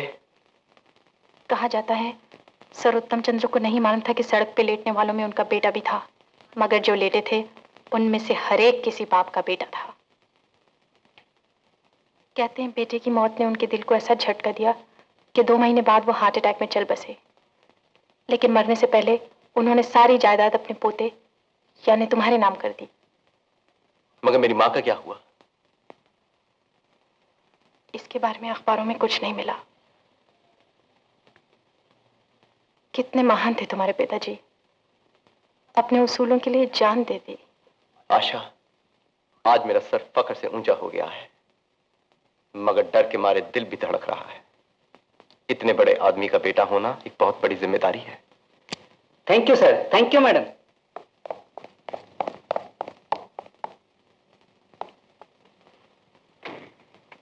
अब ये लोग इस तस्वीर को लेकर स्कैंडल फैलाएंगे, गंदी गंदी बातें लिखेंगे। लिखने दो आशा, अब इस सोसाइटी से मेरा रिश्ता हमेशा के लिए टूट गया है और यही ऐलान करने के लिए कल मैं उन तमाम जगहों पे जाना चाहता हूं जहां मैं पहले जाया करता था। क्या तुम मेरे साथ चलोगी? मैं तुम्हारे साथ हर जगह चलने को तैयार हूं।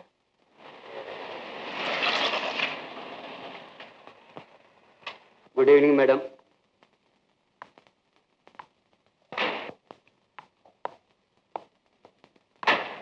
आओ आशा। सलाम गौतम साहब। क्यों भाई, कैसे हो? ठीक है साहब, बहुत दिन बाद आए साहब। Thank you.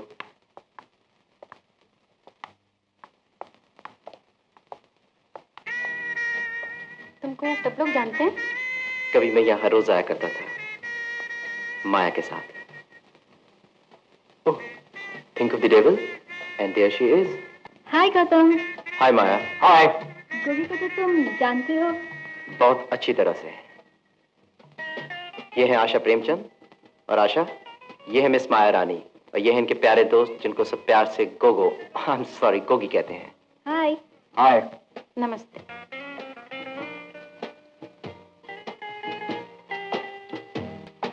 Hi Gautam, how are you? Hello, ये है आशा प्रेमचंद, और आशा, ये है मेरे पुराने दोस्त सतीश। नमस्ते जी। नमस्ते। कहाँ है? इतने दिन से नजर नहीं आए। आज के बाद भी शायद नजर नहीं आऊंगा। क्यों, फॉरेन जा रहे हो क्या? कुछ ऐसा ही समझो। बड़े लकी हो यार। कहाँ जा रहे हो? पेरिस, स्विट्जरलैंड या लंदन? सतीश, इन सब मुल्कों से भी बहुत दूर। चलो आशा।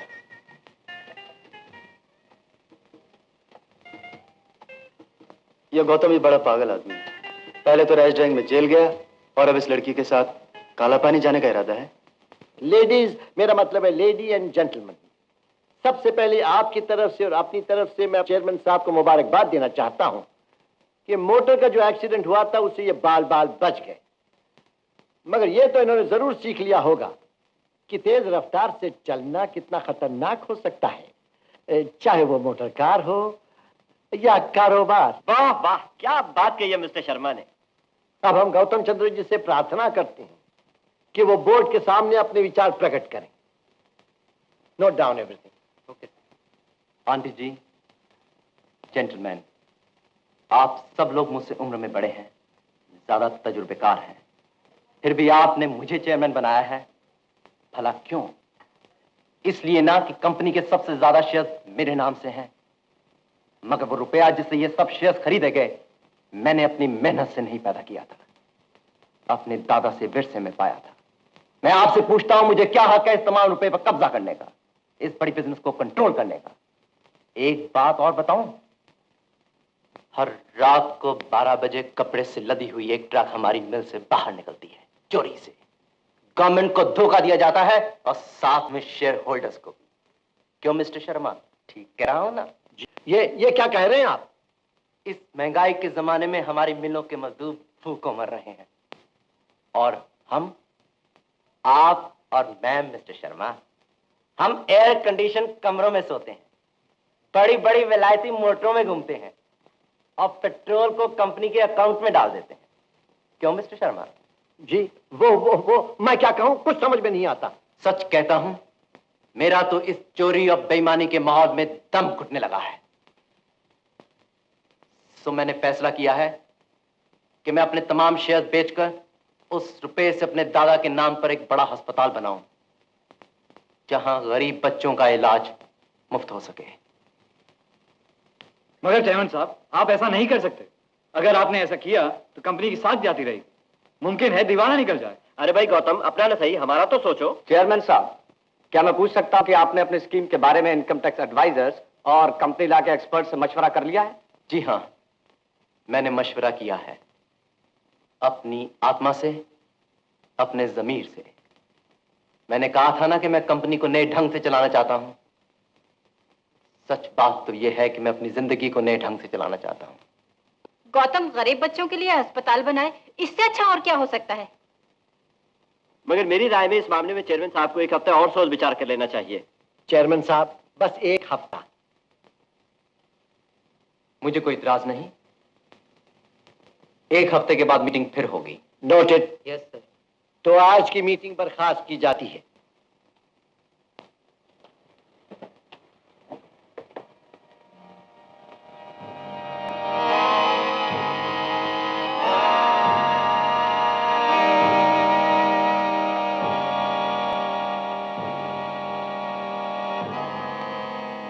गौतम, तुम घर चल रहे हो? आप चलिए, मैं आता हूं।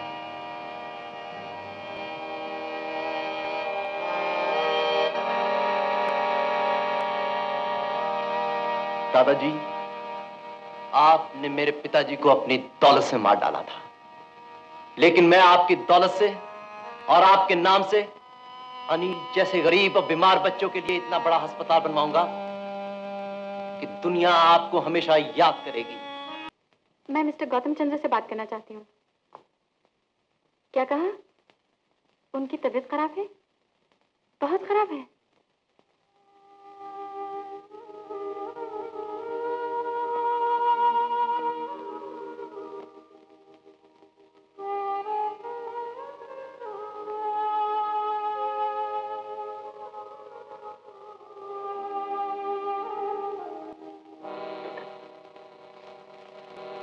गौतम, तुम हमारे साथ कोऑपरेट करोगे ना? क्या चाहते हैं आप? हम तुम्हें एक खास अस्पताल में ले जाना चाहते हैं, जहां पर तुम्हारा इलाज हो सके। पागल खाने में? अरे भाई, अब न कोई पागल है न पागल खाने हैं। सिर्फ दिमागी मरीजों के लिए खास अस्पताल है, जहां उनके इलाज के लिए हर किस्म का इंतजाम है। प्राइवेट रूम्स हैं, सैर करने के लिए बाग बगीचे हैं। वहां तुम्हें किसी किस्म की तकलीफ नहीं होगी। सिर्फ इस कागज पर साइन कर दो। हाथ बंधे हो तो आप दस्तखत कर सकते हैं। ऑर्डरली, गौतम साहब के हाथ खोल दो।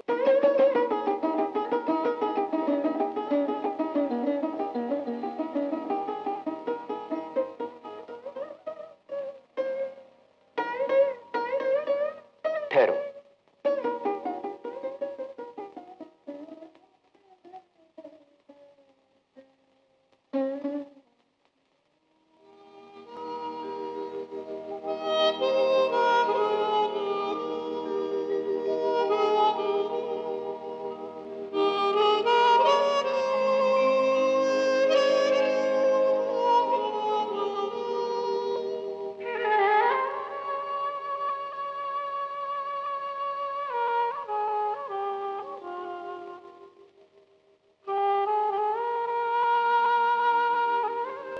अब बोलिए, व्हील चेयर पर जाना पसंद करेंगे या स्ट्रेचर पे? व्हील चेयर पर।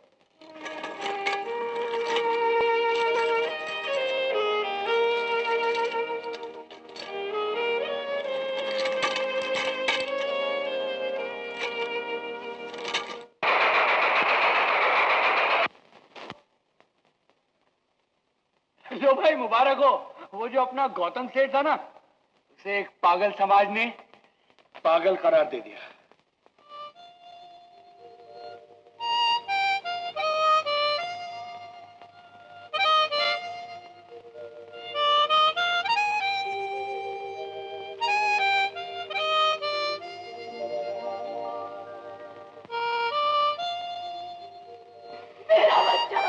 मेरा बच्चा, अरे जालिमो, मेरे बच्चे को मुझसे बच लो, मेरे बच्चे को मुझसे बच लो, बच्चे। तुम प्रेस वाले बड़े संगदिल होते हो, कोई बेचारा मरे या पागल हो जाए, मगर तुम्हें फ्रंट पेज का मसाला चाहिए। मगर ये तो सोचिए डॉक्टर साहब, अगर हमारे जैसे अखबार भी आवाज न उठाएं तो जुल्म और जुर्म, करप्शन और काले धंधे कितने बढ़ जाएं। मगर गौतम चंद्रा के केस में ना तो जुल्म है ना जुर्म। वो बेचारा यहाँ आराम और इलाज के लिए आया है।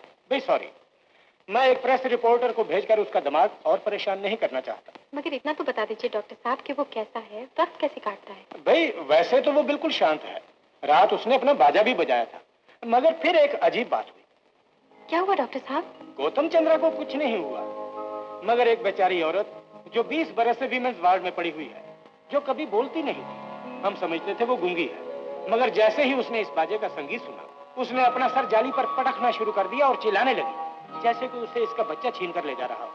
तो हमें गौतम चंद्रा से रिक्वेस्ट करना पड़ा कि वो अपना संगीत बंद कर दे। बड़ी अजीब बात है। डॉक्टर साहब, कम से कम मैं उस औरत से तो मिल सकती हूँ? हाँ, ये हो सकता है।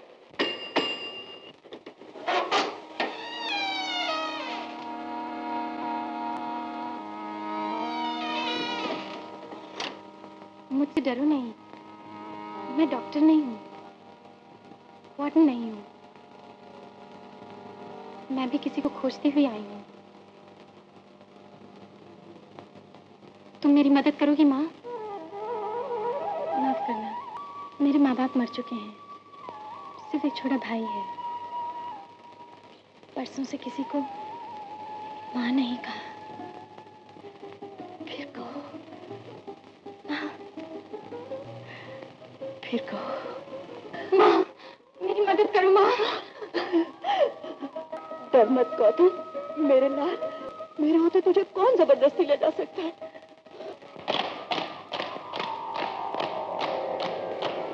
अरे, अरे,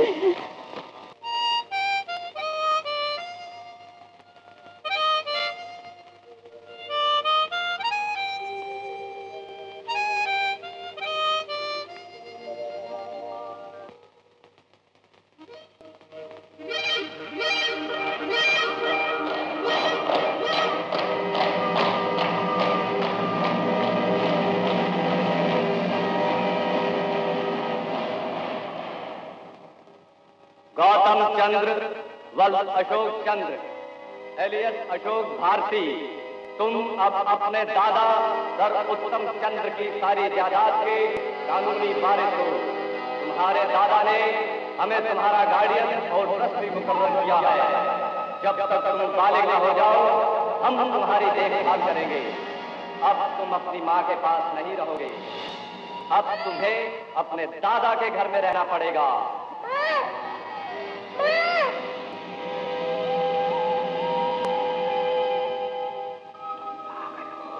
तुम पागल हो, तुम पागल हो, तुम पागल हो, तुम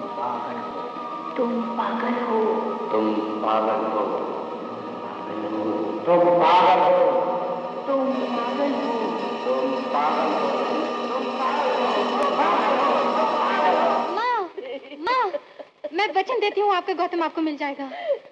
आपका गौतम माँ, आपका गौतम, गौतम। बेटी, अच्छा लगता है। फिर कहो माँ। बेटी, तुम मेरे गौतम को जानती हो? वो अच्छा तो है ना? हाँ माँ, मगर वो भी आपकी तरह बड़ी मुश्किल में है और सिर्फ आप ही उसकी मदद कर सकती हैं। अगर आप फिर दुख के समंदर में डूब के चुप ना हो जाएं। मैं अपने गौतम को बचाने के लिए सब कुछ कर सकती हूँ। आप तो सब कुछ करेंगी, मगर एक औरत और है जिसकी गवाही गौतम के लिए खतरा पैदा कर सकती है। हेलो मिस आशा प्रेमचंद, BALLB, एडवोकेट, बैठिए। लगता है आपको पहले कहीं देखा है। हाँ, खूब याद आया। हमारी आपकी तो रिश्तेदारी है। जी? हाँ, गौतम के रिश्ते से। लगता है झूठा खाना आपको अच्छा लगता है। देखिए मिस माया रानी, मैं जली कटी बातें न करने आई हूँ न सुनने आई हूँ। ये मामला बहुत सीरियस है। गौतम की जान और इज्जत दोनों खतरे में है। कुछ लालची और जालिम लोगों ने उसे पागल खाने में बंद करा दिया है। उसने जरूर कोई पागलों जैसी हरकतें की होंगी। आप कभी उससे प्यार करती थी, या कम से कम वो आपसे प्यार करता था? आप चाहती क्या हैं? मैंने सुना मिस्टर शर्मा आपको गवाह बनाकर अदालत में पेश करने वाले हैं। वो चाहते हैं, मगर मैंने अभी तक हाँ नहीं की। गौतम की वकील की हैसियत से मैं भी चाहूंगी कि आप जरूर गवाही दें। ये जानते हुए भी कि मेरी गवाही आपके खिलाफ जा सकती है? अगर आप गौतम को सचमुच पागल समझती हैं तो जरूर कहिए। मैं आपसे झूठ बोलने को नहीं कहूंगी। बड़ी मेहरबानी है आपकी। लोग कहते हैं किसी औरत के प्यार को ठुकरा दिया जाए तो वो जलन के मारे कुछ भी कर सकती, कुछ भी कह सकती। लेकिन मैं जानती हूँ कोई भली औरत किसी को दुख देने के लिए झूठ नहीं बोलेगी। ये आपको किसने कह दिया कि मैं भली औरत हूँ? देखिए मिस प्रेमचंद, मैं आपसे कोई वादा नहीं करती। मैंने तो अभी तक ये भी तय नहीं किया कि मैं गवाही दूंगी या नहीं। Goodbye miss Premchand. नमस्ते माया जी।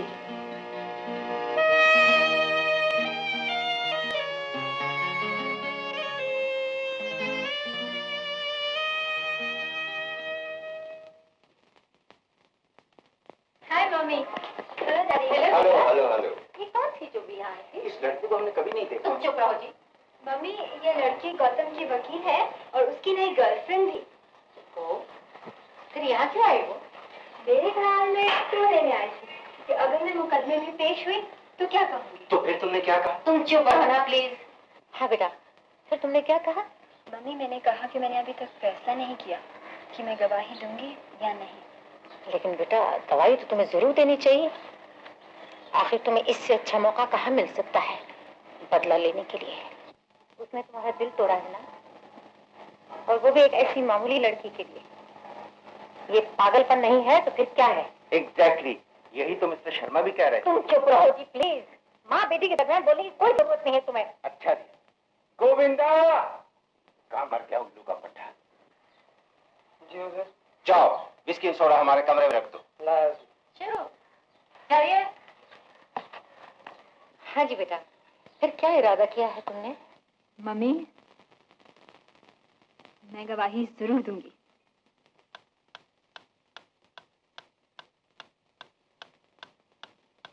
ओह, समझा समझा।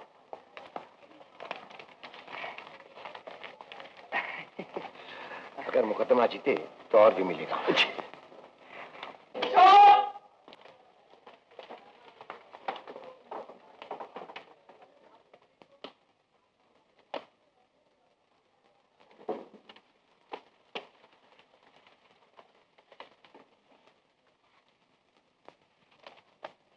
मिस्टर गौतम चंद्र का वकील कौन है? मैं हूँ योर वर्शिप। और चंद्रा एंटरप्राइज की तरफ से कौन है? I your worship. मिस आशा प्रेमचंद, आप इस अदालत में मुकदमा लेके आई हैं कि मिस्टर गौतम चंद्र पागल नहीं है, उनको पागल करार दिया गया है। आपका ख्याल है कि इसके पीछे कोई बड़ी साजिश है? योर वर्शिप, साजिश का सवाल ही पैदा नहीं होता। मैंने अदालत के सामने वो कागजात पेश किए हैं जिन पर मिस्टर गौतम चंद्रा के दस्तखत मौजूद हैं, जिनमें उन्होंने लिखा है कि उन्हें अपनी दिमागी सेहत के बारे में शक है और वो चाहते हैं कि उन्हें किसी मेंटल हॉस्पिटल में रखा जाए। योर वर्शिप, दुनिया में ऐसे पागल तो हैं जो अपने आप को बहुत अक्लमंद समझते हैं, लेकिन आज तक किसी पागल ने अपने आप को पागल नहीं कहा सिवाय मिस्टर गौतम चंद्र के। मैं पूछती हूँ, अगर आज मिस्टर गौतम एक दूसरा बयान दे दें कि अब उन्हें अपनी दिमागी सेहत पर कोई शक और शुबा नहीं, तो क्या उन्हें असाइलम से छोड़ दिया जाएगा? योर वर्शिप, ये कभी नहीं हो सकता। अब सिर्फ मिस्टर गौतम चंद्रा का कहना काफी नहीं है। हमारे पास उनको पागल साबित करने के लिए कितने ही गवाह मौजूद हैं। तो मेरी इतनी ही दरखास्त है कि उन गवाहों को पेश किया जाए। लिली डिसोजा, क्या तुम समझती हो कि मिस्टर गौतम चंद्र खतरनाक पागल हैं? जी हाँ साहब, बिल्कुल पागल हुजूर।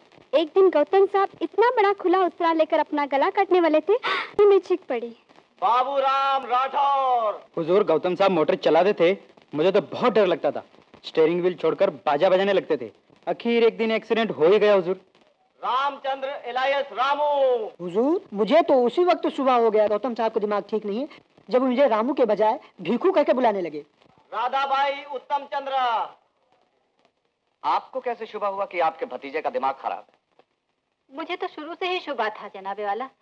इसकी माँ बेचारी भी पागल थी। गौतम नॉर्मल तो कभी नहीं था। इतना बड़ा हो गया मगर बच्चों की तरह बाजा बजाता रहता था, पागलों की तरह मोटर तेज चलाता था। और आप यकीन नहीं करेंगे, अपना 4000 का पलंग छोड़कर जमीन पर सोने लगा। मुझे तो उसकी जान की तरफ से बड़ी चिंता होने लगी जनाबे वाला। थैंक यू राधा भाई, योर विटनेस। श्रीमती राधा भाई, आपके ख्याल में जमीन पर सोना पागलपन की निशानी है? जी हाँ, बिल्कुल। तो क्या बंबई की आधी आबादी पागल है जो जमीन पर सोती है? और उसमें से 5 लाख लोग फुटपाथ पर सोते हैं। क्या वो भी सब पागल हैं? Order, order. मिस प्रेमचंद, आप कोर्ट को इन्फ्लुएंस करने के लिए गैर जरूरी सवाल उठा रही हैं। Sorry your worship. राधा भाई, आपने कहा कि गौतम चंद्र की माँ भी पागल थी। इस थी से आपका क्या मतलब?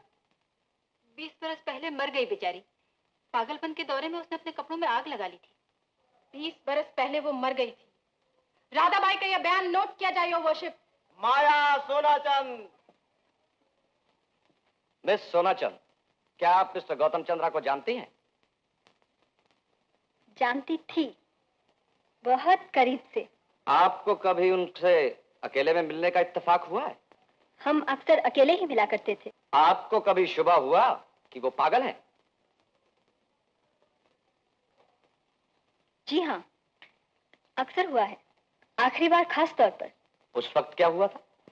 माफ कीजिएगा जनाबे वाला, पर सच ये है, मैं घर में बैठी एक दोस्त के साथ शराब पी रही थी। गौतम अचानक हाथों में फूलों का गुलदस्ता लिए हुए आया और मेरे दोस्त को देखकर उसकी आंखों में से आग निकलने लगी। अगर उसके हाथ में पिस्तौल होता तो वो हम दोनों का खून कर देता और शायद अपना भी। फिर वो धड़ से दरवाजा बंद करके चला गया। मैंने सुना उसी रात उसकी कार का एक्सीडेंट हो गया और वो जेल चला गया। ये सब पागलपन नहीं तो और क्या है? Thank you miss Sonachand. Your witness. Miss Sonachand, क्या ये सच है कि गौतम आपसे बहुत मोहब्बत करता था? जी हाँ, पागलों की तरह। पागलों की तरह? जी हाँ, वो बेचारा सच्ची मोहब्बत करता था। इसी को लोग आज पागलपन कहते हैं। मगर इस पागलपन की कदर मुझे उस वक्त मालूम हुई जब वो मेरी जिंदगी से निकल गया। That will do, Miss Sonachand. Thank you, Maya. भीखूचंद Sohanlal. ये दोनों गवाह आप साथ में पेश करना चाहते हैं? योर वर्शिप प्लीज, ये दोनों साथ में ही गवाही देना चाहते हैं। Alright, as a special case. तुम लोगों ने मिस्टर गौतम चंद्रा को पहले कब और कहां देखा? जेल में सरकार। सरकार, मैंने तो पहले ही दिन सोहन से कह दिया था कि अपना गौतम सेठ बिल्कुल पागल है। इतना पागल है हजूर कि जेल के वार्डर को कभी रिश्वत देने का कोशिश भी नहीं किया। सरकार, पागल ना होता तो हमारे जैसे चोर उचक्कों को अपनी फैक्ट्री में नौकरी देता और अपने साथ बिठाकर चाय पिलाता, केक खिलाता। मुंह से तो तू भूल ही गया। बिल्कुल पागल है हजूर। अक्लमंद आदमी तो झूठी गवाही के लिए 100-100 के नोट देते। और इस पागल ने हमें 1 रुपया भी नहीं दिया। सरकार, भगवान करे दुनिया में सेठ भाई जैसे 2-4 पागल और पैदा हो जाए। योर वर्शिप, ये दोनों झूठे हैं, चोर हैं, जेब कतरे हैं, गिरे कट है और दोनों आपके गवाह हैं। योर वर्शिप, और अब मैं एक ऐसा गवाह पेश करूंगा जिसकी राय दिमागी बीमारियों के बारे में आखिरी और कतई समझी जाती है। डॉक्टर सेठी। डॉक्टर सेठी, आपने गौतम चंद्रा को कब देखा था? 8 दिन हुए, इसी महीने की 7 तारीख को। देखने के बाद आपने क्या राय कायम की? It was an advanced case of deep melancholia plus schizophrenic alienation leading to violent fits of aggression and self-destruction.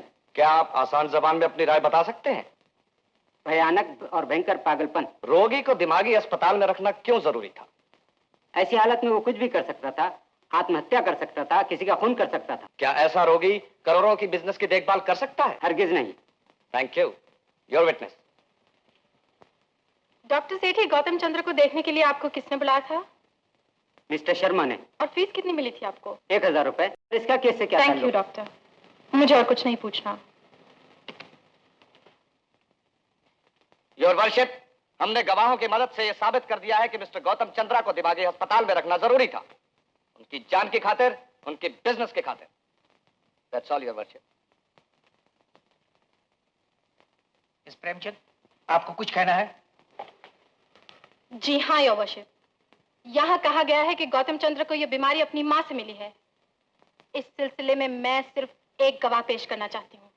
Parvati Devi.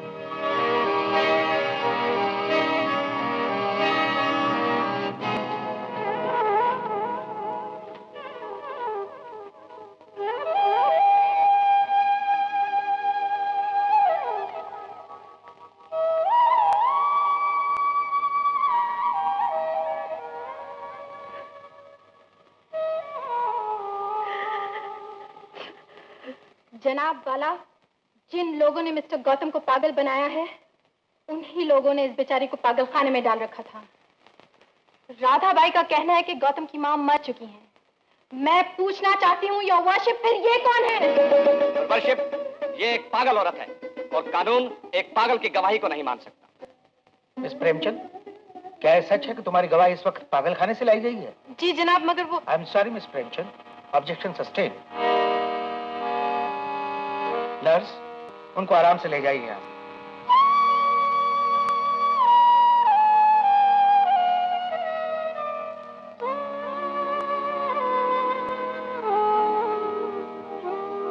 Your worship, mister Gautam चंद्र के खिलाफ एक बहुत बड़ी साजिश हुई है, जिसका मकसद यह है कि वो अपने रुपए और जायदाद को गरीबों के फायदे के लिए इस्तेमाल ना कर सकें। और इससे पहले कि ये लोग मुझे भी पागल बनाकर मेरा मुंह बंद कर दें, मैं ये कहना चाहती हूँ कि चंद्रा एंटरप्राइजेस के बोर्ड ऑफ डायरेक्टर्स की लास्ट मीटिंग में मिस्टर गौतम चंद्र ने यह ऐलान किया था कि वो अपने तमाम शेयर्स बेचकर अपनी सारी दौलत से बच्चों का एक अस्पताल खोलना चाहते हैं। योर वर्शिप, ये सब एक फर्जी कहानी है। मुझे मिस्टर शर्मा ने बताया है कि न ऐसी कोई मीटिंग हुई, न मिस्टर गौतम चंद्रा ने ऐसी कोई तजवीज पेश की। मुझे लगता है कि शायद मिस्टर गौतम चंद्रा के बीमार दिमाग ने कोई सपना देखा है। पागलपन इसी को कहते हैं जब इंसान सच को झूठ और झूठ को सच समझने लगता है। मिस प्रेमचंद, आप बहुत बड़ा इल्जाम लगा रही है। आपके पास इसका कोई सबूत है कि ऐसी मीटिंग हुई थी और उसमें मिस्टर गौतम चंद्र ने ऐसी कोई तजवीज पेश की थी? योर वर्शिप, सबूत पेश करने के लिए मुझे वक्त चाहिए। मुकदमा कल तक के लिए मुलतवी किया जाता है। मुकदमा मुलतवी नहीं हुआ आशा, हम मुकदमा हार गए। यूं कहो इतनी जल्दी हिम्मत हार गए? अभी तो तुमने दुनिया से मुकाबला करना शुरू ही किया है। मैं तो यहाँ इसीलिए आया था कि तुम इस मामले को कोर्ट में ले जा सकोगी। तो हमने जो सोचा था वही हुआ। मुकदमा अदालत में आ गया। कितने ही लोगों ने तुम्हारे हक में गवाही दी, सोहन ने, भीखू ने, यहाँ तक कि माया ने।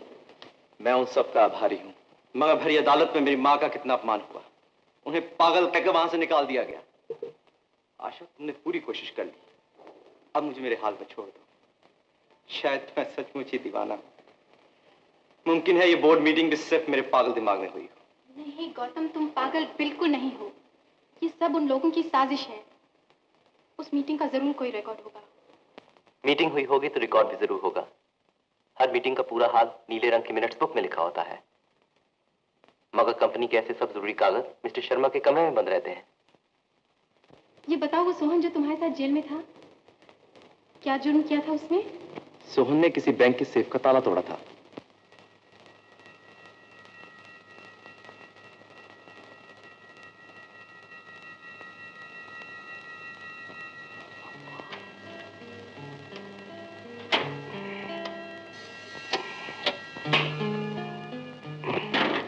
वाह, तू तो कमाल है यार। उनका पुराना धंधा है भीखू। यार भीखू, अपन तो सेठ भाई से कसम खाया था कि ये काम कभी नहीं करेगा। अरे ये काम भी तो हम सेठ भाई के लिए कर रहे हैं। तू खोल। बोलता है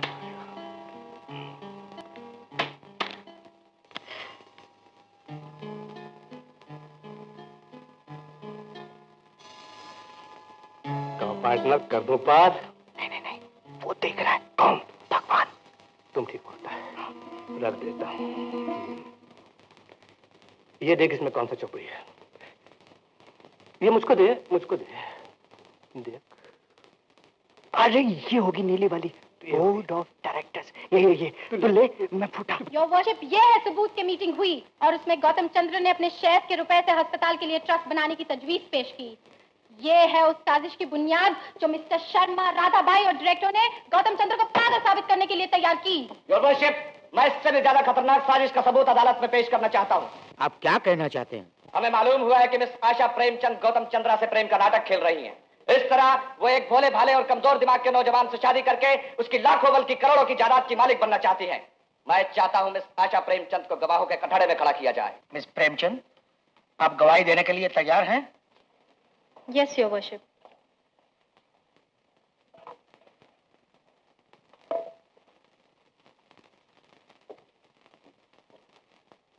मिस प्रेमचंद, आप ये कहती हैं कि आप मिस्टर गौतम चंद्रा से मोहब्बत करती हैं? मैं ये कहती नहीं, मैं उनसे मोहब्बत करती हूँ। आपको आजाद अखबार से तनख्वाह क्या मिलती थी? 525 रुपए माहवार। और जिस वक्त आपको इस मोहब्बत का बुखार चढ़ा, उस वक्त मिस्टर गौतम चंद्रा की जायदाद की मालियत कितनी होगी? मुझे कभी दिलचस्पी नहीं रही उनकी जायदाद में। दिलचस्पी थी या नहीं, इसका फैसला बाद में होगा। इस जायदाद की मालियत के बारे में कुछ अंदाजा तो होगा आपको? कहा जाता है 50-60 लाख से ज्यादा की जायदाद है। योर वर्शिप, कुछ देर पहले मिस प्रेमचंद साजिश और कॉन्स्पिरेसी की बात कर रही थी। यह है वो असल साजिश। एक गरीब मगर चालाक लड़की अपनी मोहब्बत के जाल में फंसाकर एक कमजोर दिमाग के अमीर नौजवान की जायदाद की मालिक बनना चाहता हूँ। ये झूठ है, ये झूठ है। आप मेरी इज्जत पर, मेरी मोहब्बत पर कीचड़ उछाल रहे हैं। बस मुझे और कुछ नहीं पूछना।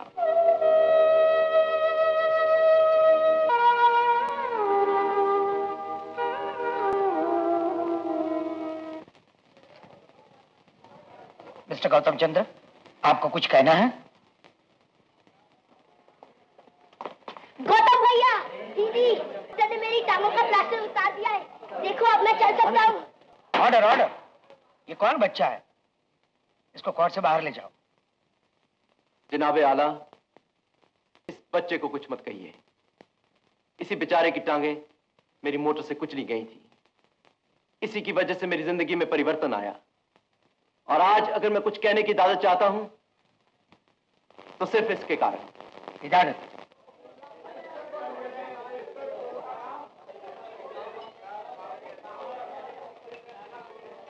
जनाबे वाला, इन सब लोगों का कहना है कि मैं पागल हूं इसलिए कि मैं ये पुराना बाजा बजाता हूं। मैं समझता था कोई भी बाजा बजाना ना पाप है, ना जुर्म है, और ना ही कोई पागलपन की निशानी है। जब भी कोई आदमी बहुत खुश होता है या बहुत परेशान होता है या किसी बात पर बहुत सोच विचार करता है तो अपने दिमाग के सहारे के लिए कोई ना कोई बहाना ढूंढता है।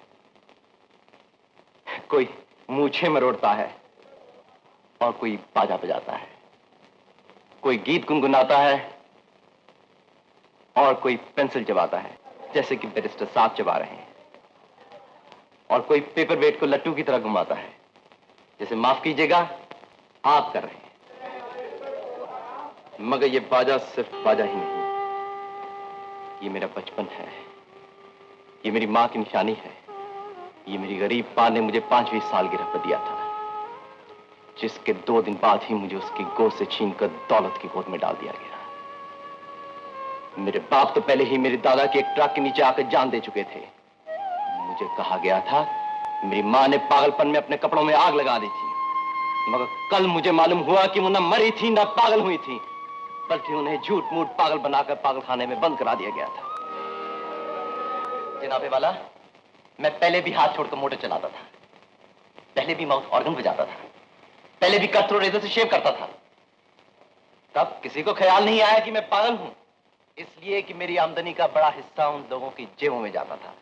वो चाहते थे कि मेरी बिजनेस को अपने ढंग से और अपने काले धंधे के फायदे के लिए चलाएं, गवर्नमेंट को और शेयर होल्डर्स दोनों को धोखा दें।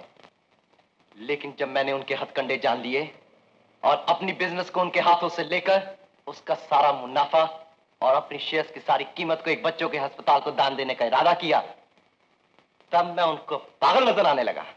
मुझे अफसोस है इन लोगों में मेरे पिताजी की छोटी बहन भी शामिल है, जिनको मैंने बचपन से आज तक अपनी मां की जगह समझा था। अफसोस तो ये है कि वो कैकेयी जैसी मां साबित हुई।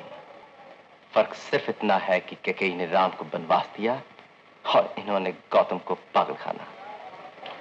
बैरिस्टर साहब को, उनके गवाहों को, और मुमकिन है कि आपको भी मैं पागल नजर आता हूं, मगर हुजूर मुझे तो ये दुनिया ही पागल नजर आती है, जहां एक आदमी 21 कमरों में रहता है और 21 आदमी एक कमरे में रहते हैं, जहां कुत्तों को संगमरमर के टब में नहलाया जाता है और लाखों आदमी 2 बूंद पानी के लिए तरसते हैं। ये दुनिया जहां एक एटम बम बनाने पर इतने करोड़ रुपए खर्च किए जाते हैं जिनसे हजारों अस्पताल और स्कूल बनाए जा सकते थे, करोड़ों भूखे बच्चों को दूध पिलाया जा सकता था। ये दुनिया जहां इंसान ने करोड़ों अरबों रुपए खर्च कर जमीन से चांद तक की सड़क बना दी है, लेकिन ऐसी कोई सड़क आज तक नहीं बना सका जो एक इंसान के दिल से दूसरे इंसान के दिल तक जाती है। जमीन और आसमान का फासला कम हो गया है, लेकिन इंसान और इंसान में फासला कम नहीं हुआ। अब आप फैसला कर सकते हैं कि पागल कौन है, मैं या ये दुनिया। Thank you honour.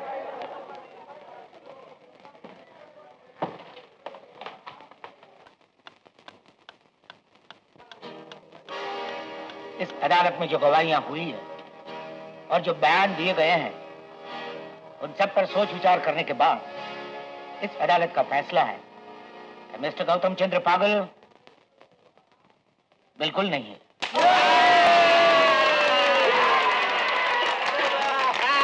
Honour honour, वो शायद इस पूरी अदालत में सबसे समझदार आदमी है।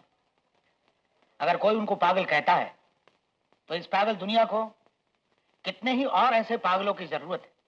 मिस्टर शर्मा, आप किधर जा रहे हैं? बैठ जाइए। अदालत अभी बर्खास्त नहीं हुई, फैसला अभी पूरा सुनाया नहीं गया। अदालत हुक्म देती है कि चंद्रा एंटरप्राइजेज के हिसाब किताब की पूरी जांच की जाए और मिस्टर शर्मा पर और राधाबाई पर झूठी गवाहियां पेश करने के लिए मुकदमा चलाया जाए।